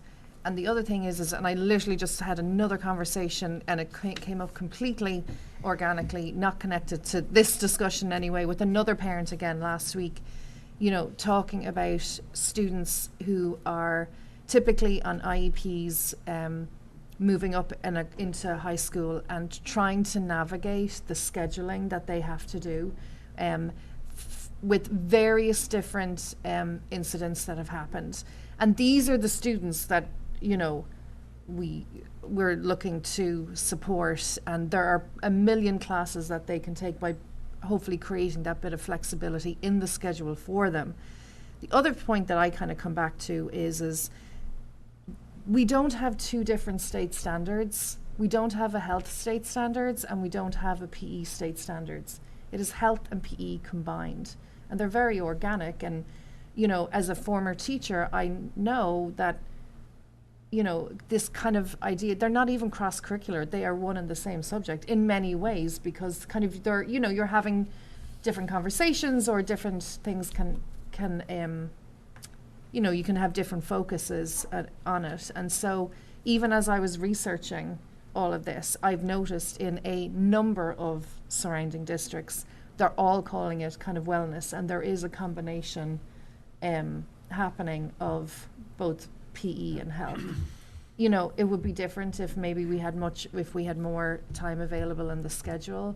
But I truly believe right now at the moment, because I know there's conversations happening in WA anyway about other subjects and kind of flexibility, that one of the best things we can do for our students right now that need it is open up some flexibility within the scheduling. And I know, you know, combining those 2 subjects, I truly believe the team at WA will be able to do that, you know, and do it well. So that's kind of where I'm at on this one at the moment. Okay. I think my feeling about phys ed and health discussion right now feels, and I'm going to go back to the annual review language in this draft up here, is that it feels reactionary. It feels like we're being pressured to move ahead with a change because of a failed override and positions that need to be cut and sections that need to be thought about. Look, I 100% agree with flexibility need in a program of studies, the pressure valves that exist in this district, and releasing those for our students. I just think this is very hasty and fast moving right now to meet the needs of some, you know, voices, both on a working subgroup, you know, a working committee that involved a number of people, and, you know, and parents that, look, Westford Public Schools and Westford Academy has a track record of academic rigor, no doubt about it. But I just think there needs to be a slowdown in how we approach, as I mentioned last meeting, a 25-year overhaul, an update, in what are very comprehensive phys ed and health standards. There are 2 levels of licenses of our teachers in the wellness department. I don't think we've considered that, right? So there's phys ed, and then there's health and family and consumer science. Looking at the program, the course catalog that I reviewed from Westford Academy, I'm counting 15 sections that are under their department right now, under wellness, 2 sections that are not being offered next school year. Obviously the demands of the laws that every student has to have 1 semester of phys ed per year, and our current offering where our freshmen receive both phys ed and health, which means all, 350 to 400 students in a class year have to receive it, and then half of every class year after that has to receive it, right? There's a big demand on that wellness department to meet the needs and of those standards. It's my opinion that we're moving too fast in this because of what is a reaction to a failed override. And again, we don't, it was mentioned last meeting, we don't want this pitting of departments, for what is, more, look, flexibility is important, I said, but academic excellence, what we're sending our kids off into, whatever adult path that they choose. Higher education in a decade is going to be very different. AI is changing how we learn in schools, what is going to be expected of high school graduates, college graduates, adults in the workforce in the years to come. And I just think that, we're pushing ahead here. I'd like to see what the wellness department proposes. If they were to keep 12.5 credits, I'd like to see what they propose in terms of really solid outline of a course catalog to justify, their program. Yeah, that's just my feeling, though. Can I just say, though, Yeah. Bill, I know you're kind of saying that you think this is a reaction to the override. I do, my understanding is the working group came in very clearly and said, we're not having any of these discussions regarding budget. There was no kind of aim. It was more kind of, let's review our graduation requirements. And that this was a recommendation that came to us from the group. It wasn't about saving money. It's not about cutting staff. There was none of that, and I don't Yeah. feel that that's where the idea of the working group. It kind of came out of discussions that were kind of blurring through the Yeah. budget cycle. But even to go back to the annual review Yeah, wordage there, yeah, one could argue that you would need to get that working group together every single time you want to review a program of studies, So, right? Yeah. Like, it would set that precedent. Well, no, the program of studies is supposed to come before the school committee every year. So the high school Right. is supposed to Right. do the work and present it. Not that there's a working group Right, that but- has to come together. But if we're going to propose substantial changes on future class years ahead, wouldn't this prior work group that has worked this year be a model or an exemplar for future iterations of this? I don't know. I'm throwing it out there. Yeah. so as on the budget, so there were some references to a budget impact. I really tried to stress that budget impact really ended up, no offense, but that's Dr. Chu's issue to deal with. It was the working group's charge to say this is the best requirements Yeah. for what we wanted our students to come out with. Yeah. But even still, I think that it's a natural tendency to say, well, that might cost something, or, yeah. I think I honestly respectfully disagree. I think that I've been hearing about the lack of flexibility ever since the deferral changed, Yeah. which is also tied to this. And so that is irregardless of the override failure. And so that has, I've been on this for 5 years. I think I've heard about it every year from different pockets, like you're saying, whether students had academic support in middle school and then are facing choices in WA that don't feel as equitable as their peers.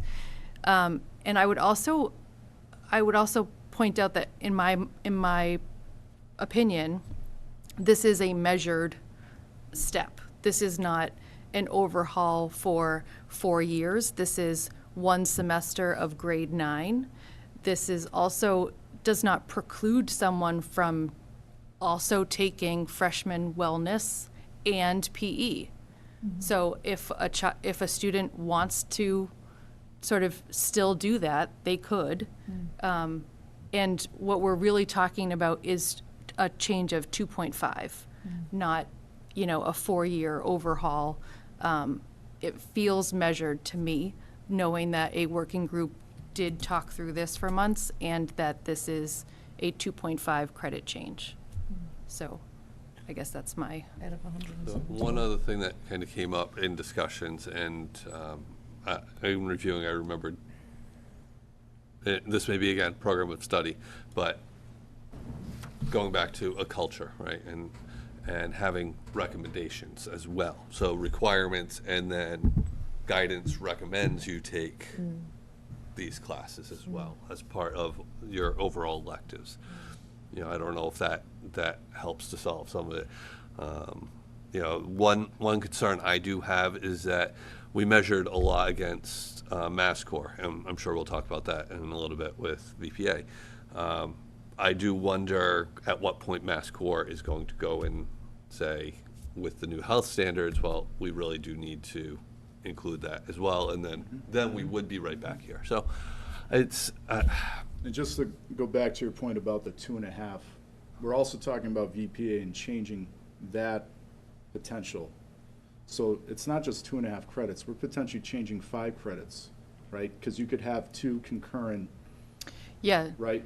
I guess that. We could be increasing VPA and keeping P and health at the same. Well, right? my point was And that. reducing- My I'm point just was saying, that yeah. the rush, that Yeah, yeah. your point about rushing, I felt like 2.5 out of 12.5 is not an overcorrection, and I think the like you're saying, the trade-off between taking 2.5 somewhere and putting 2.5 somewhere else is each of us individually may have different opinions on that. My own opinion is that I'm not in favor of adding 2.5 back somewhere else. I'm in favor, to Catherine's point, about flexibility for these students who are choosing their classes, finding out what they like, and giving that breathing room to their electives. So, Because bearing in mind, that 2.5 is very prescribed. It's not like you have the option of doing it in your senior year when your schedule opens up. It's specifically hitting our 9th graders, our freshmen coming in, when they have little to no flexibility in their Yeah. thing. And Yeah.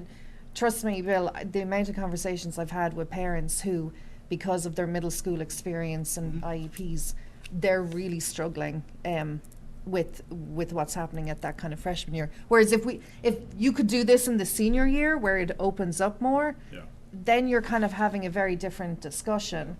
But because this is so prescribed, as opposed to maybe the VPA, requirements, there's something different about this to maybe any of the other kind of Oh, no. subjects. I would say they are. Potentially have a VPA class in senior year anytime you want. It's not like you have to have it your It's first happening year. in So 9th. they are kind of tied too, right? And I agree, it did start coming up when there was the change to the deferral.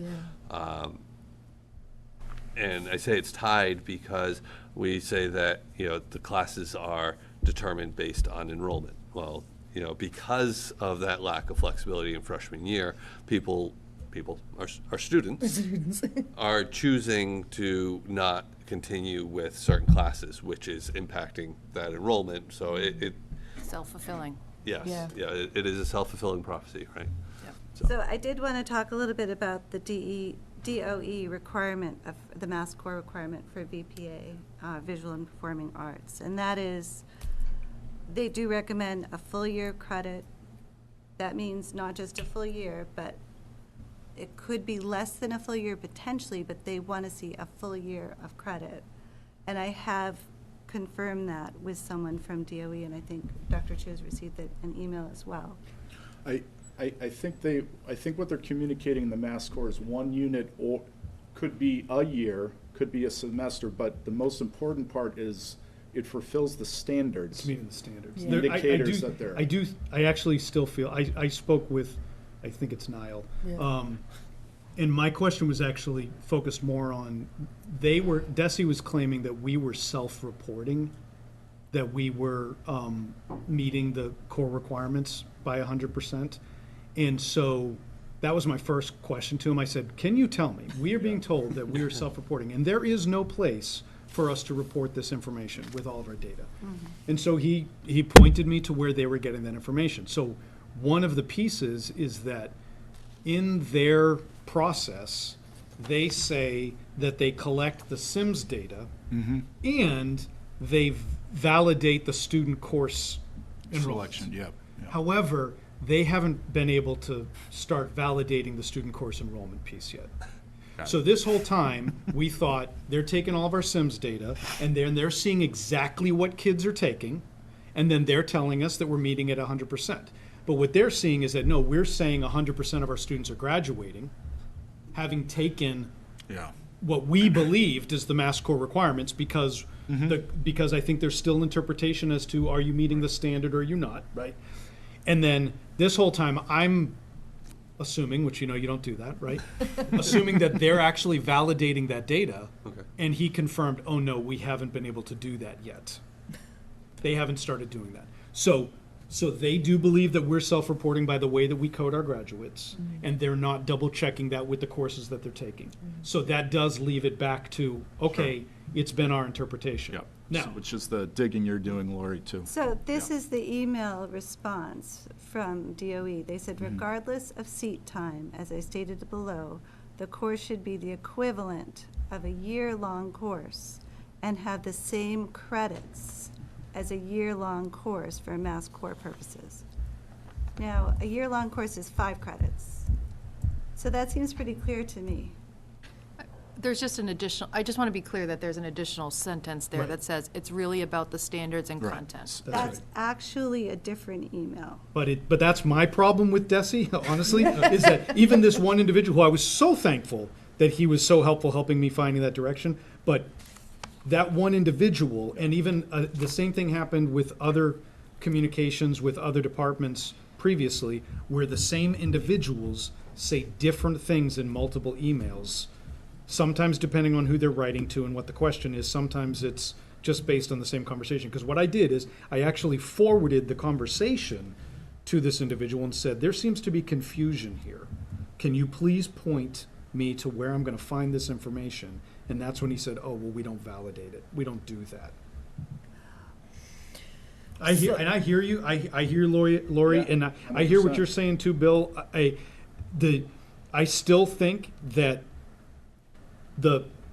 I would respectfully disagree with you about the reactionary and you didn't say rushing, maybe you did say rushing, but I do think a great deal of time and effort was put into this by a number of people that really, really tried to look at this from every single angle and say, okay, do our requirements meet our needs? And is this what we think we should do moving forward?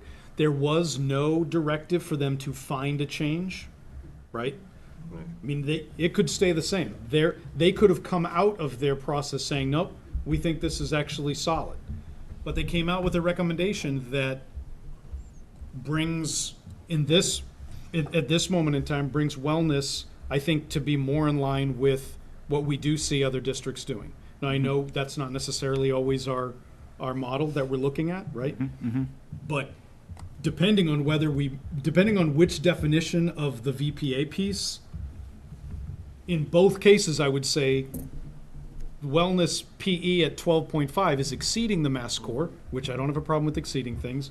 And if if what Lori is saying is, if that's truly the way that Desi's interpreting that, then we're not meeting the mass score, and That's right. we'll have to make that determination before we code this graduating class this year, honestly, regardless of what decision is made here, because we have to, now that I know that they're not validating that data and they're using this one code, then it's really critical that we make sure that the students are being coded the way that they're expecting it to be coded, And which if it means that is- that could change. Sorry, if it is the case that DESE views a full course of study as being able to occur in one semester of a VPA class, then I think we need to define what VPA classes meet that. Which ones? Because, I think that's fair. right, and yeah. I think that the curriculum coordinator should work with you and figure out, because I'm not sure, if any of them do. Right, I think you're right. There might be some. The example that I keep giving is like if it's a full,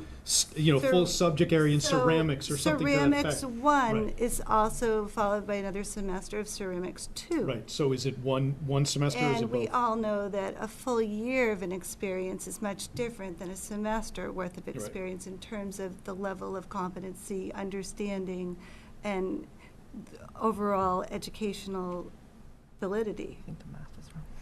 It's a one semester experience out of an entire 4 years of experience in high school is maybe not the best we can give our students, who are often pressured, either internal pressure to be successful, or parental pressure, or community pressure, societal pressure, who knows, but who often want to succeed to the extent that they're taking a lot of very difficult classes in order to get a lot of AP classes, etc.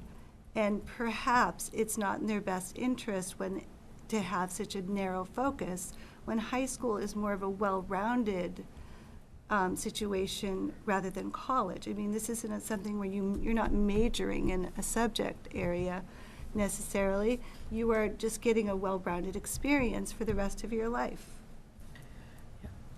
And the arts are extremely important, as we all know, in their creativity, in your self-expression, in your confidence level as a person. There's so many different reasons why this is important and why Mass Core recommended that it be a year. And I feel like we're shortchanging the students, honestly. I'd like to make a proposal as chair, watching the time, and based on the earlier note about extending public comment, I'm wondering if it makes sense to have a continued discussion at May 12th business meeting with like a tentative final reading and vote at our May 27th. Yeah, Yep, I think so. I agree. Because we do have more of an agenda tonight, and I just want to give this the time that we need. That makes sense to me. Okay. I agree. Great. So, our next business item is a policy review of P5327 timeout spaces. As this is a new policy review, I will make a motion to waive the first reading. So moved. Seconded. All in favor? Aye. Aye. Aye, thank you. I don't know where it did hands. Okay. You want to give?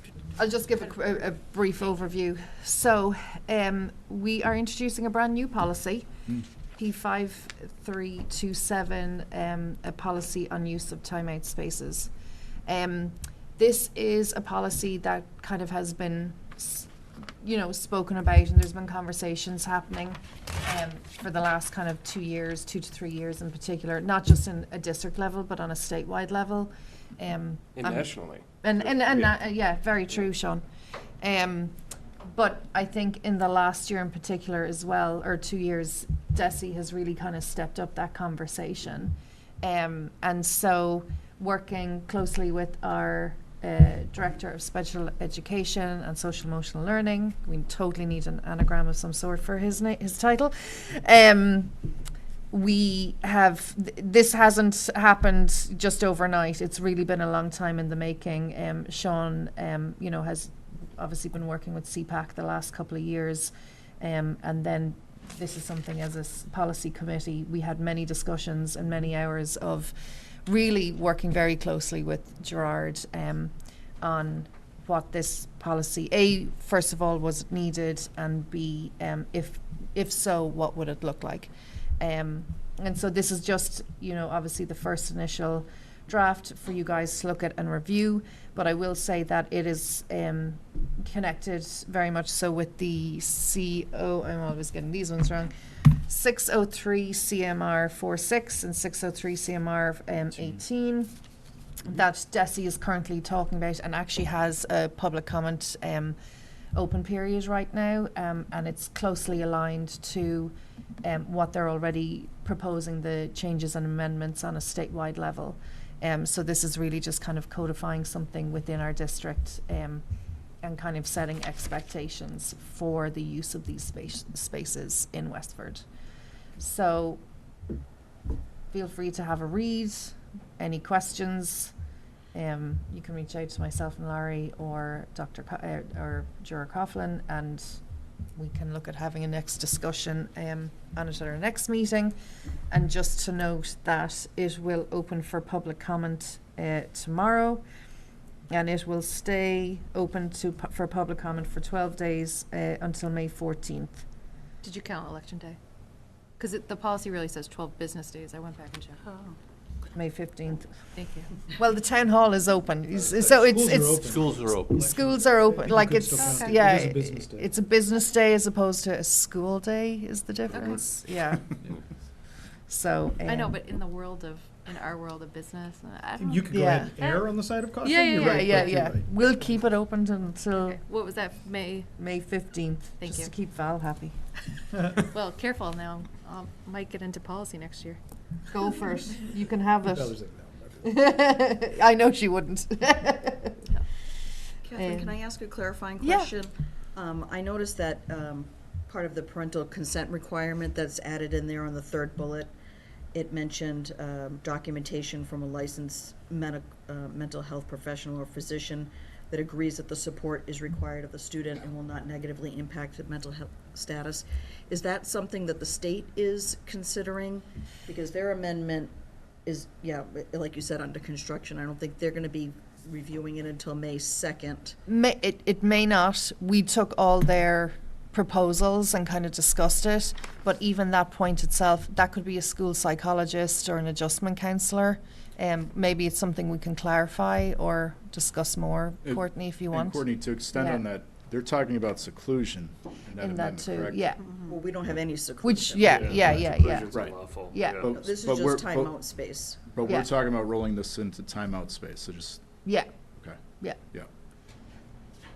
Right, so, and a lot of this is very consistent with what we already have for our policy Sure. on restraint Yeah. policy. Mm-hmm. I guess that is, it looks like a new addition, Yep. which is a heavy lift, I think. Well, the idea To- is to that have a- the to I- have somebody, kind of look into the looking glass and say, this is not in any way gonna negatively impact. Well, the idea that it's saying it is, no, I completely understand the question, and I anticipated that this evening. The idea behind it is that it's already being written into a behavior support plan or or in an IEP. It's come up at a team meeting, which we typically will have an adjustment counsellor and or a school psychologist there. If, they're saying as a team that this can go in as a strategy, that in itself would cover it, but we can But- totally look at but- reviewing it, So, or, under the memo from yeah, Russell Johnston from March 18th, 2025, about the proposed amendments before the DESI board, they mention those criteria as emergency circumstances under which a type of seclusion, Yeah. which we don't practice here at Westford Yeah. Public Schools. I don't even know if- why he would use that word, I don't even seclusion. know, yeah. yeah, I know, It's Yeah. not But- prohibited. yeah. But if this is, it's more DESI, sorry. Yeah, we have to laugh. But if we're proposing this into our regular timeout policy, Yeah. I would agree with Courtney that this is a heavier ask. Certainly. Yep. For every team meeting and heading into every school year.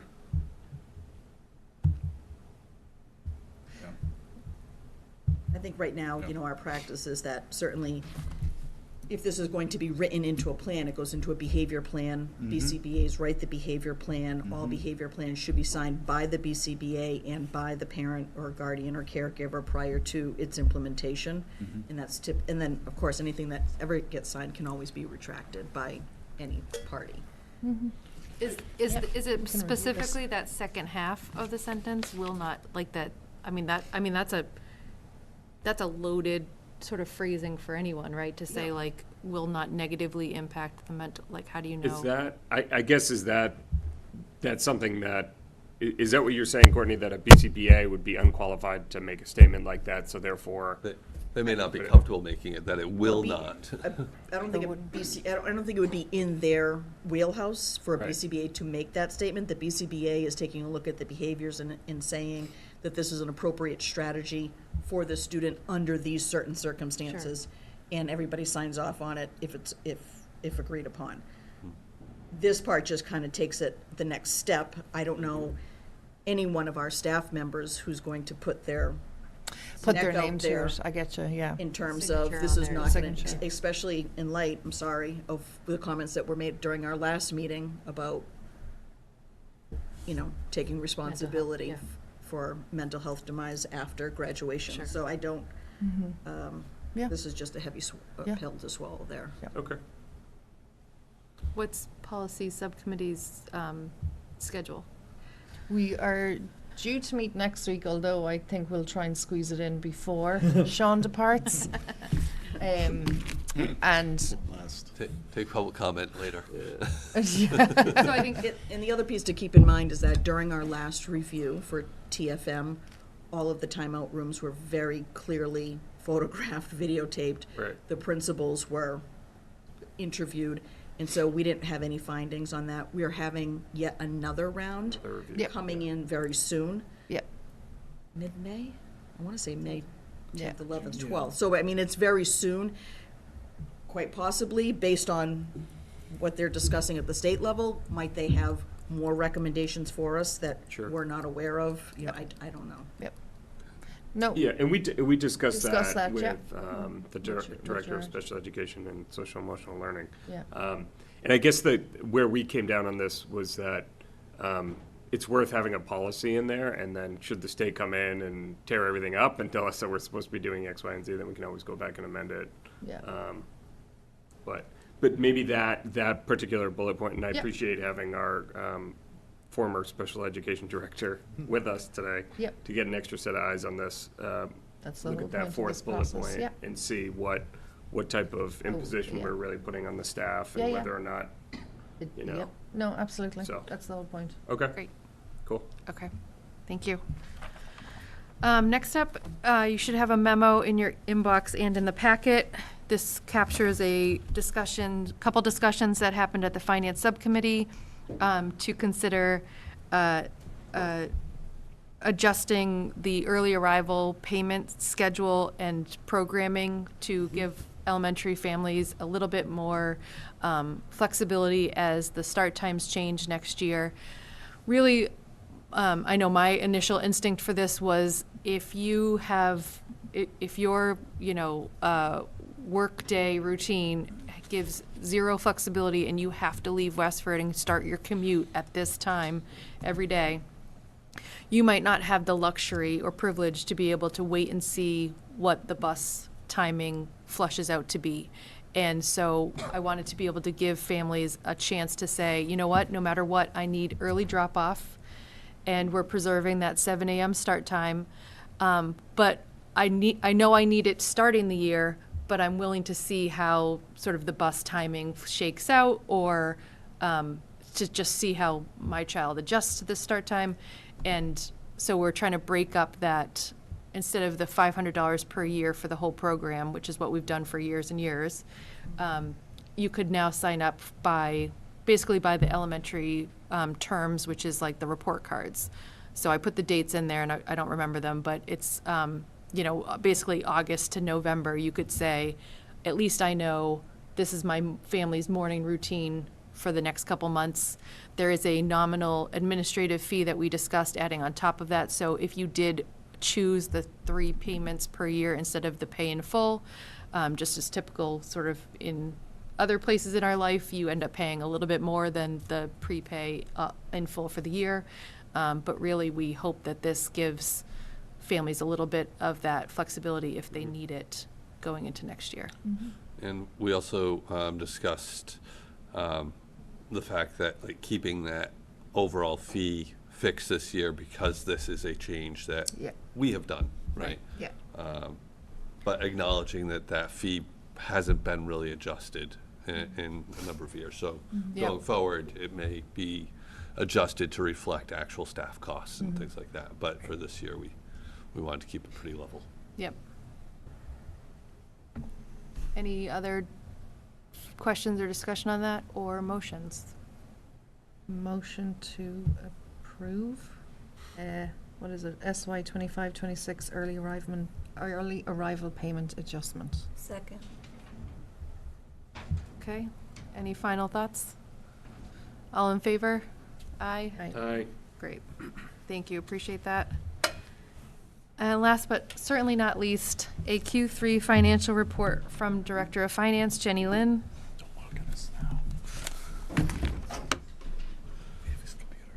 Apologies for the late delay tonight, Jenny. We appreciate you staying and walking us through what I'm sure is a very thoughtful presentation and report. Thank you for having me. I hope you have the patience to listen to my presentation for another 15 minutes. And for fiscal year 25, quarter 3 financial status report, let me begin by reviewing the summary of general funds budget by individual function code. So this first slide, and you can see there's an unencumbered balance in general funds appropriation for the amount of $505,971. The total projected end of year usage is 99.25%. So I will highlight a couple notable variants in the following slides. Let me just start from the first one. 1000 function code administration. Catherine. Okay, in the 1000 function administration in fiscal year 25, we budgeted total amount $224,000 in compensation reserve for the open negotiation.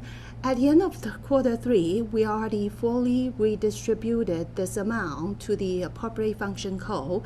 Since the reserve is now fully depleted, but we still have 3 months to go in fiscal year 25, that means any deficit in individual function code must be covered by the surplus in other areas.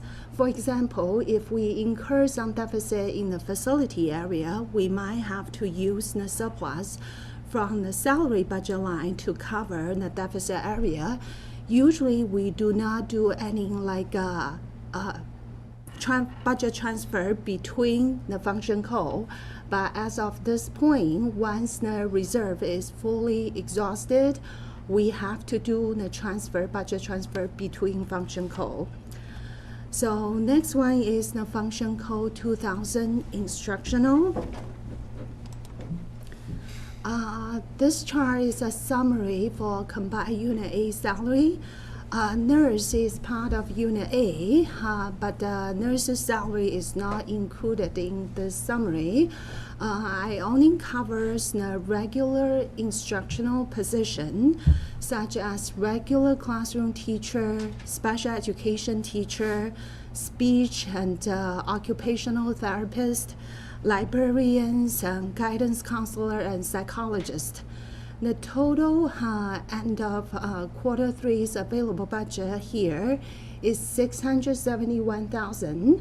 Compared to fiscal year 24's quarter 3, we had $812,000 remaining balance as of last year's quarter 3. So we have seen this number decrease $141,000.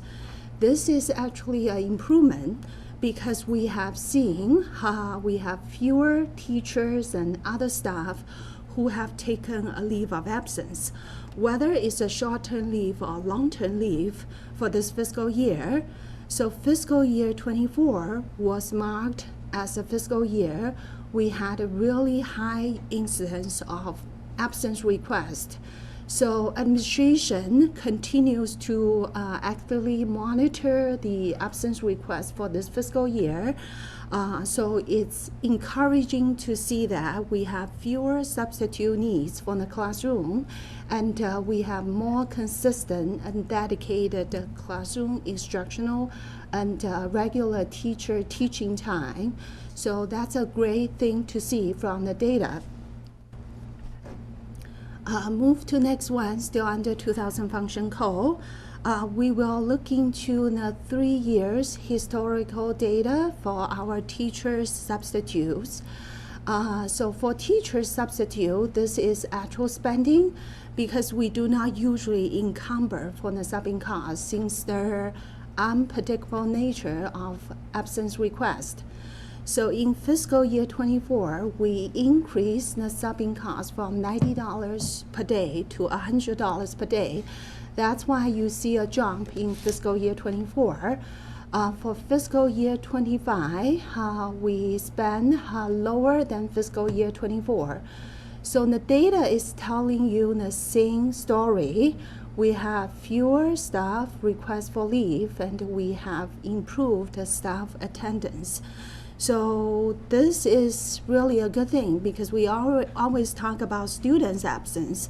At the same time, if we can see less staff absence, that's also an improvement for education quality for us. So next one is the instructional assistance.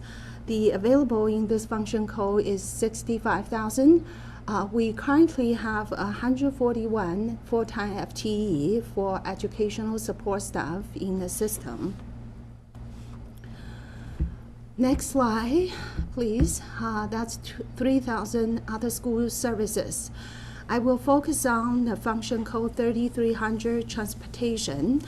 This is our first year to outsource special education fully. The total projected year-end deficit at this point is 105,000.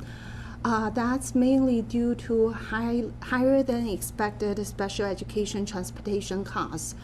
As of quarter 3, we encumber the full fiscal year 1.7 million for contracted special education transportation costs.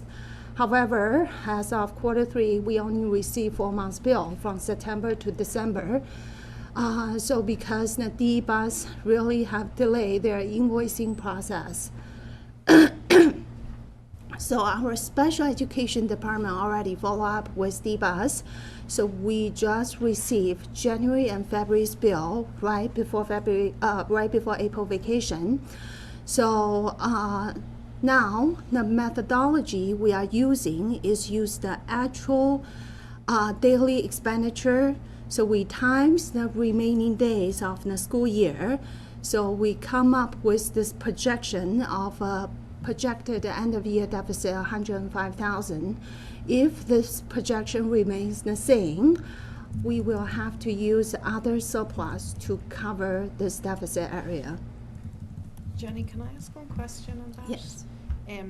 It says higher than expected transportation costs. Is that we have more students using the vans, or the costs to D for the service has increased more than we had anticipated by outsourcing that role to them? We do have more moving students, so that's additional That's- students. It's changes in that in student transportation. Okay, so it's not that the They costs didn't for D- increase their costs from what they told us they were going to be. So true. Yeah, so it's just we have more students than Right. expected. No, Our perfect. deficit would be similar if we had still had the fleet in-house. Yeah, Yes. yeah. Right, Yeah. and this Yeah. kind of lines up with something you're going to see a little bit Yeah. later where there's increase Yeah. in other costs. So. Yeah, just wanted to double check. So next slide for function code 4,000 operation and maintenance. The first one under 4,000 is 4110 custodial services. So I'm providing you the breakdown for regular custodial salary, custodial overtime, custodial substitutes, and the snow and ice overtime. comparing the data from this year to last fiscal year, from the information here, you can see we spend less, about $22,000 less for regular custodial salary and custodial overtime. We spend more on custodial substitutes. That's mainly due to the improved operation efficiency for facility department and the change for the staffing arrangement. So facility department is trying to better utilize the custodial sub so we can save on custodial overtimes. So from the chart below, you can see here we have more remaining available budget for custodial service. So that's really a good thing because we have additional budget remaining to cover other facility area. For snow and ice overtime, we spent $12,000 more because we got more snow last winter. It does line up with the weather condition. It's out of our operational control. Next one is for the function code 4120, heating of the building. I already Jenny, can we pause on 4110 Yeah, for a sure. second? Can I just paraphrase what you said to make sure I understood it? That the increase this year for substitutes is not, is a good thing because Yes. it's really was spending in overtime in years before, but now it's in substitutes. So Got it. now we Got are it. using substitute to cover those overtime costs. like a better- So we okay. are It's a better reducing ratio, the essentially. overtime. Yeah, I mean, Yes. it's still overall more yeah, Yeah, expense on labor, but you're getting twice as many hours. yeah. Yes, thank you. right. Okay. So next one is for the heating of the building. I already briefly mentioned about that in the finance subcommittee meeting. Also, Valerie's talked about that in last school committee meeting. I brought it up here. So I don't know if you remember fiscal year 25, town signed a new contract with Direct Energy. So this contract covers the period from March 24 to February 27. So fiscal year 25 is our first full fiscal year under this new contract. Because all of our school buildings are heated by natural gas. The town budgeted total school heating cost for this fiscal year is $462,000.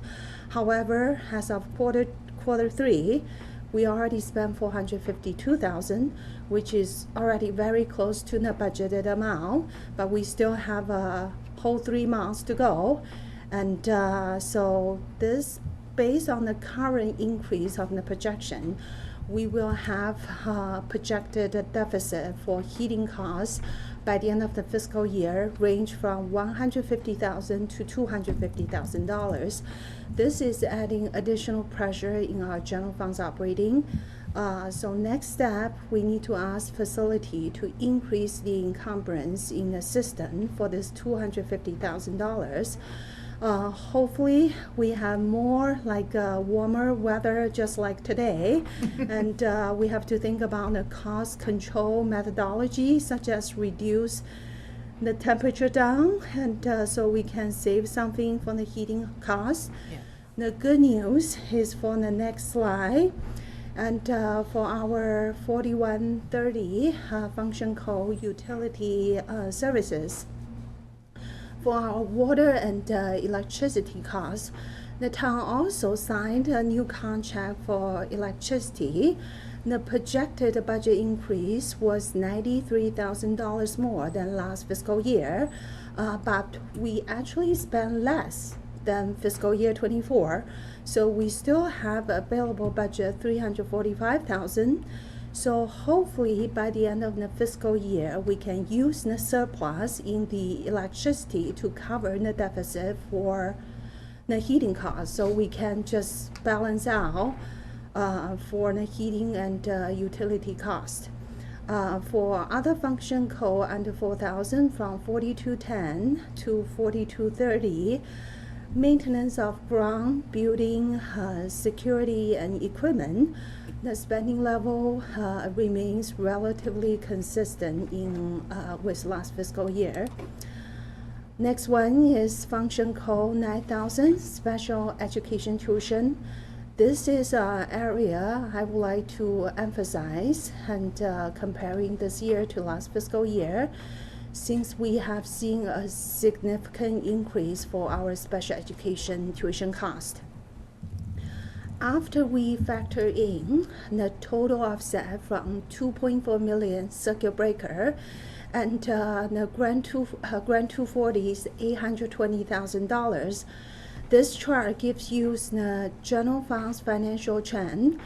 Let me just walk you through the comparison from column to column. From last fiscal year to this fiscal year, we can see the total budgeted amount increase $796,000, which represents 33% of the increase from the budget. For the year-to-date expenditure, you can see an increase for $740,000. That's a 37% increase. For total encumbrance, there's an increase for $997,000. That's a 123% increase. So resulting available budget from last year's projected deficit $397,000 to this fiscal year's $1,339,000. So that's a total $941,000 increase from the deficit. So the key takeaways from this whole chart and from this information, first, and we can see the special education tuition cost has risen sharply, particularly for the private school tuition and tuition we pay for collectives. For the encumbrance, this number has nearly doubled, so indicating more committed expenditure for the remainder of the fiscal year. For our projected deficit, for that significant increase for this year, highlighting the potential needs for future year for additional funding for special education. Based on the current projection, even we fully utilize all the offset from all the revolving account, and even we fully utilize all the offset from school choice, for the revolving accounts offset, that's totally approximately $1.5 million. From school choice, the offset total is $528,000 we budgeted. We might still ended up this fiscal year with a projected deficit range from $250,000 to $350,000. However, this is still based on projection, and there are so many moving parts. And for example, if we can save something on the heating costs, we might be able to end up in the fiscal year with a deficit maybe $200,000. So school committee might have to make a decision if we want to use the special education reserve fund to cover that deficit, or we use school choice to cover that deficit.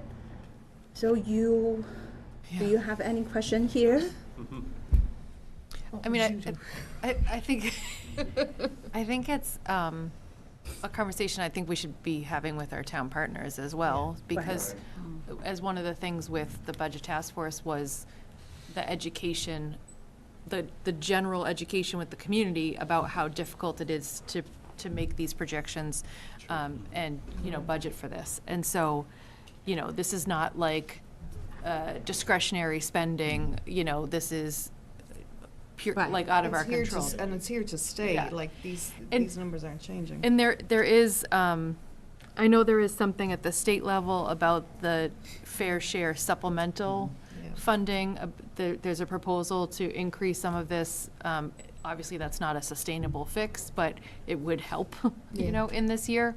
But even if we ultimately decided to use our own special education reserve or school choice, I still think this should be maybe a conversation at our tri-board meeting in June to just be talking about it with our town partners. Well, and the town may also be seeing the challenges with the heat, right? Yeah. Because, Well, one of the things Jenny did right away when she saw that is she did reach out to town hall and Right. to the finance director for the town and said, hey, are any other departments seeing this? And so they started doing a full review because Right. they're the ones who signed that contract. So they started looking at that. And I think, I know you all appreciate Jenny's work. She does phenomenal work. Yeah. This is something we've been talking about on a weekly basis, right? Yeah. So Sure. we've already talked about what we think, depending on what the final number is. Yeah. We'll then have a recommendation Yep. to talk to you about. And another thing to remember is that, like this slide specifically, these are all students. Yeah, oh, yeah, yeah. These are students, and one of the reasons we kept looking at, okay, well, you look at the budget column and the year-to-date expenditure column, and you see 33% and 37%. Okay, that's starting to make sense to me because we knew all the other things that go into the 123%. So we just kept diving into it, looking at the data, making sure that the encumbrances were matching what we thought it should be, and looking at, and unfortunately Gerard's not able to join us tonight, but he was prepared to talk about basically the number of students that actually reflects that have come to join us and or has had a change in placement this spring, which is why it changes the encumbrances at this end of the year piece here. And then to Jenny's point, we'll see what it actually, as we look at Q4, we'll see how it actually plays out. It underscores some of the things you said during the budget discussions about that, the impact one student can have Right. on this, so. And I know we have this target of reaching $1 million in our special education reserve fund, so it would be, bittersweet to kind of dip into it before we hit that, since we've been working on it for years. But it is in fact kind what of it's the for. reason for it too, so Right. it's tough. And Yeah. it also demonstrates how quickly it can go away. Exactly. Because $1 million is wonderful, but if you're looking at a deficit of, Right. And $1 as, million. and as a Right, reminder, million. to actually access those Then you're funds, starting at it zero. A requires joint. your vote and a vote of the select board as well, too. So Right. that's the other reason why we'll definitely be having this conversation as to Yeah. what we think the best course.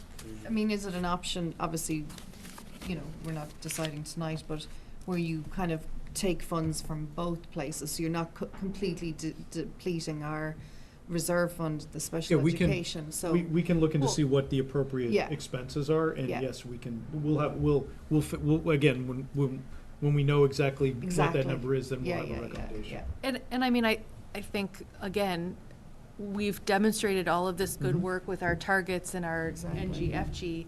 There are always budget adjustments made Yeah. at special town meeting in town department, Yeah. but line items. I think a conversation should be had about whether Yeah, this is solved outside of yeah, school line items. yeah. Gotcha. Thanks, Okay. Jenny. Yes. Oh, Any more sorry. slides? Oh, Sorry. Yeah, so Thank we you.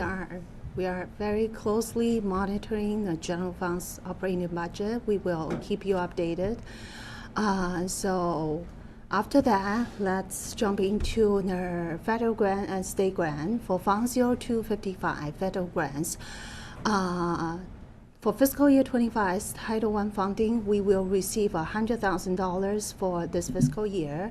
And we use Title I funding to provide the assistance for low-income students and help them to achieve the challenging academic standards. Recently, we received a formal email notification, the first time from DESE Federal Grant Specialist regarding fiscal year 26 projection. And Westford is expected to fall below the poverty threshold 2%. We are currently stand at 1.94%. So if that projection holds, we will lose the funding for Title I in fiscal year 26. And there's a trickling impact for fiscal year 27's Title IV, because Title IV's eligibility is based on prior year's Title I funding. Typically, we receive $10,000 for Title IV. This year, we use Title IV to provide professional development for those and universal design for learning and multilingual advocacy. So that's very unfortunate news. In next 2 fiscal year, we will lose $110,000 federal entitlement fund. That's basically a direct impact for Trump administration's federal funding cut. Next one is our state grants, Fund 0265. We currently have 2 active state grants supporting education and student through funding initiative. These 2 grants provide us funding more than $18,000. So that allows us to purchase the garden bed supplies and materials for day school. And also that provides stipends for food service worker involving student food preparation. Next slide is the last slide. We will cover the Fund 0285 and 0295 for revolving and other special revenue fund. As I previously mentioned, we budgeted total offset from revolving account $1.5 million. As of Q3, we already spent $964,000. This spending does line up with our projection. Therefore, as of Q3, the revolving accounts fund balance has been reduced from $2.8 million to $2.3 million. For regular full-day kindergarten, Q3's ending balance is $36,000, and we will fully utilize the full-day kindergarten revolving by the end of this fiscal year as part of the 6-year funding strategy to support a free full-day kindergarten program. School choice, and the Q3 ending balance is $1.1 million. And we budgeted total offset for fiscal year 25, $528,000. We already done the interfund transfer for $249,000. We will probably utilize all the remaining school choice offset for the remaining of the school year. For special education reserve, the stabilization currently has an ending balance $740,000. So this just wrap up my presentation, and do you have any other questions? Anyone? So I would start by saying thank you, but also just make it very clear to the public that if I'm understanding you correctly, when we enter our next budget cycle, when we're talking about budgets, we're already starting $110,000 behind the 8 ball. Yes. So all those of you out there, it's going to be something we need to find a replacement for those funds. Yeah. So. Thank you very much, Jenny. Appreciate it. All right, that is the end of our agenda tonight. I will take a motion to adjourn from Sean Kelly, please. Oh, motion to adjourn. Thank you. And a second? Second. I'll take Lori. Okay, all in favor? Aye. Good night, everybody.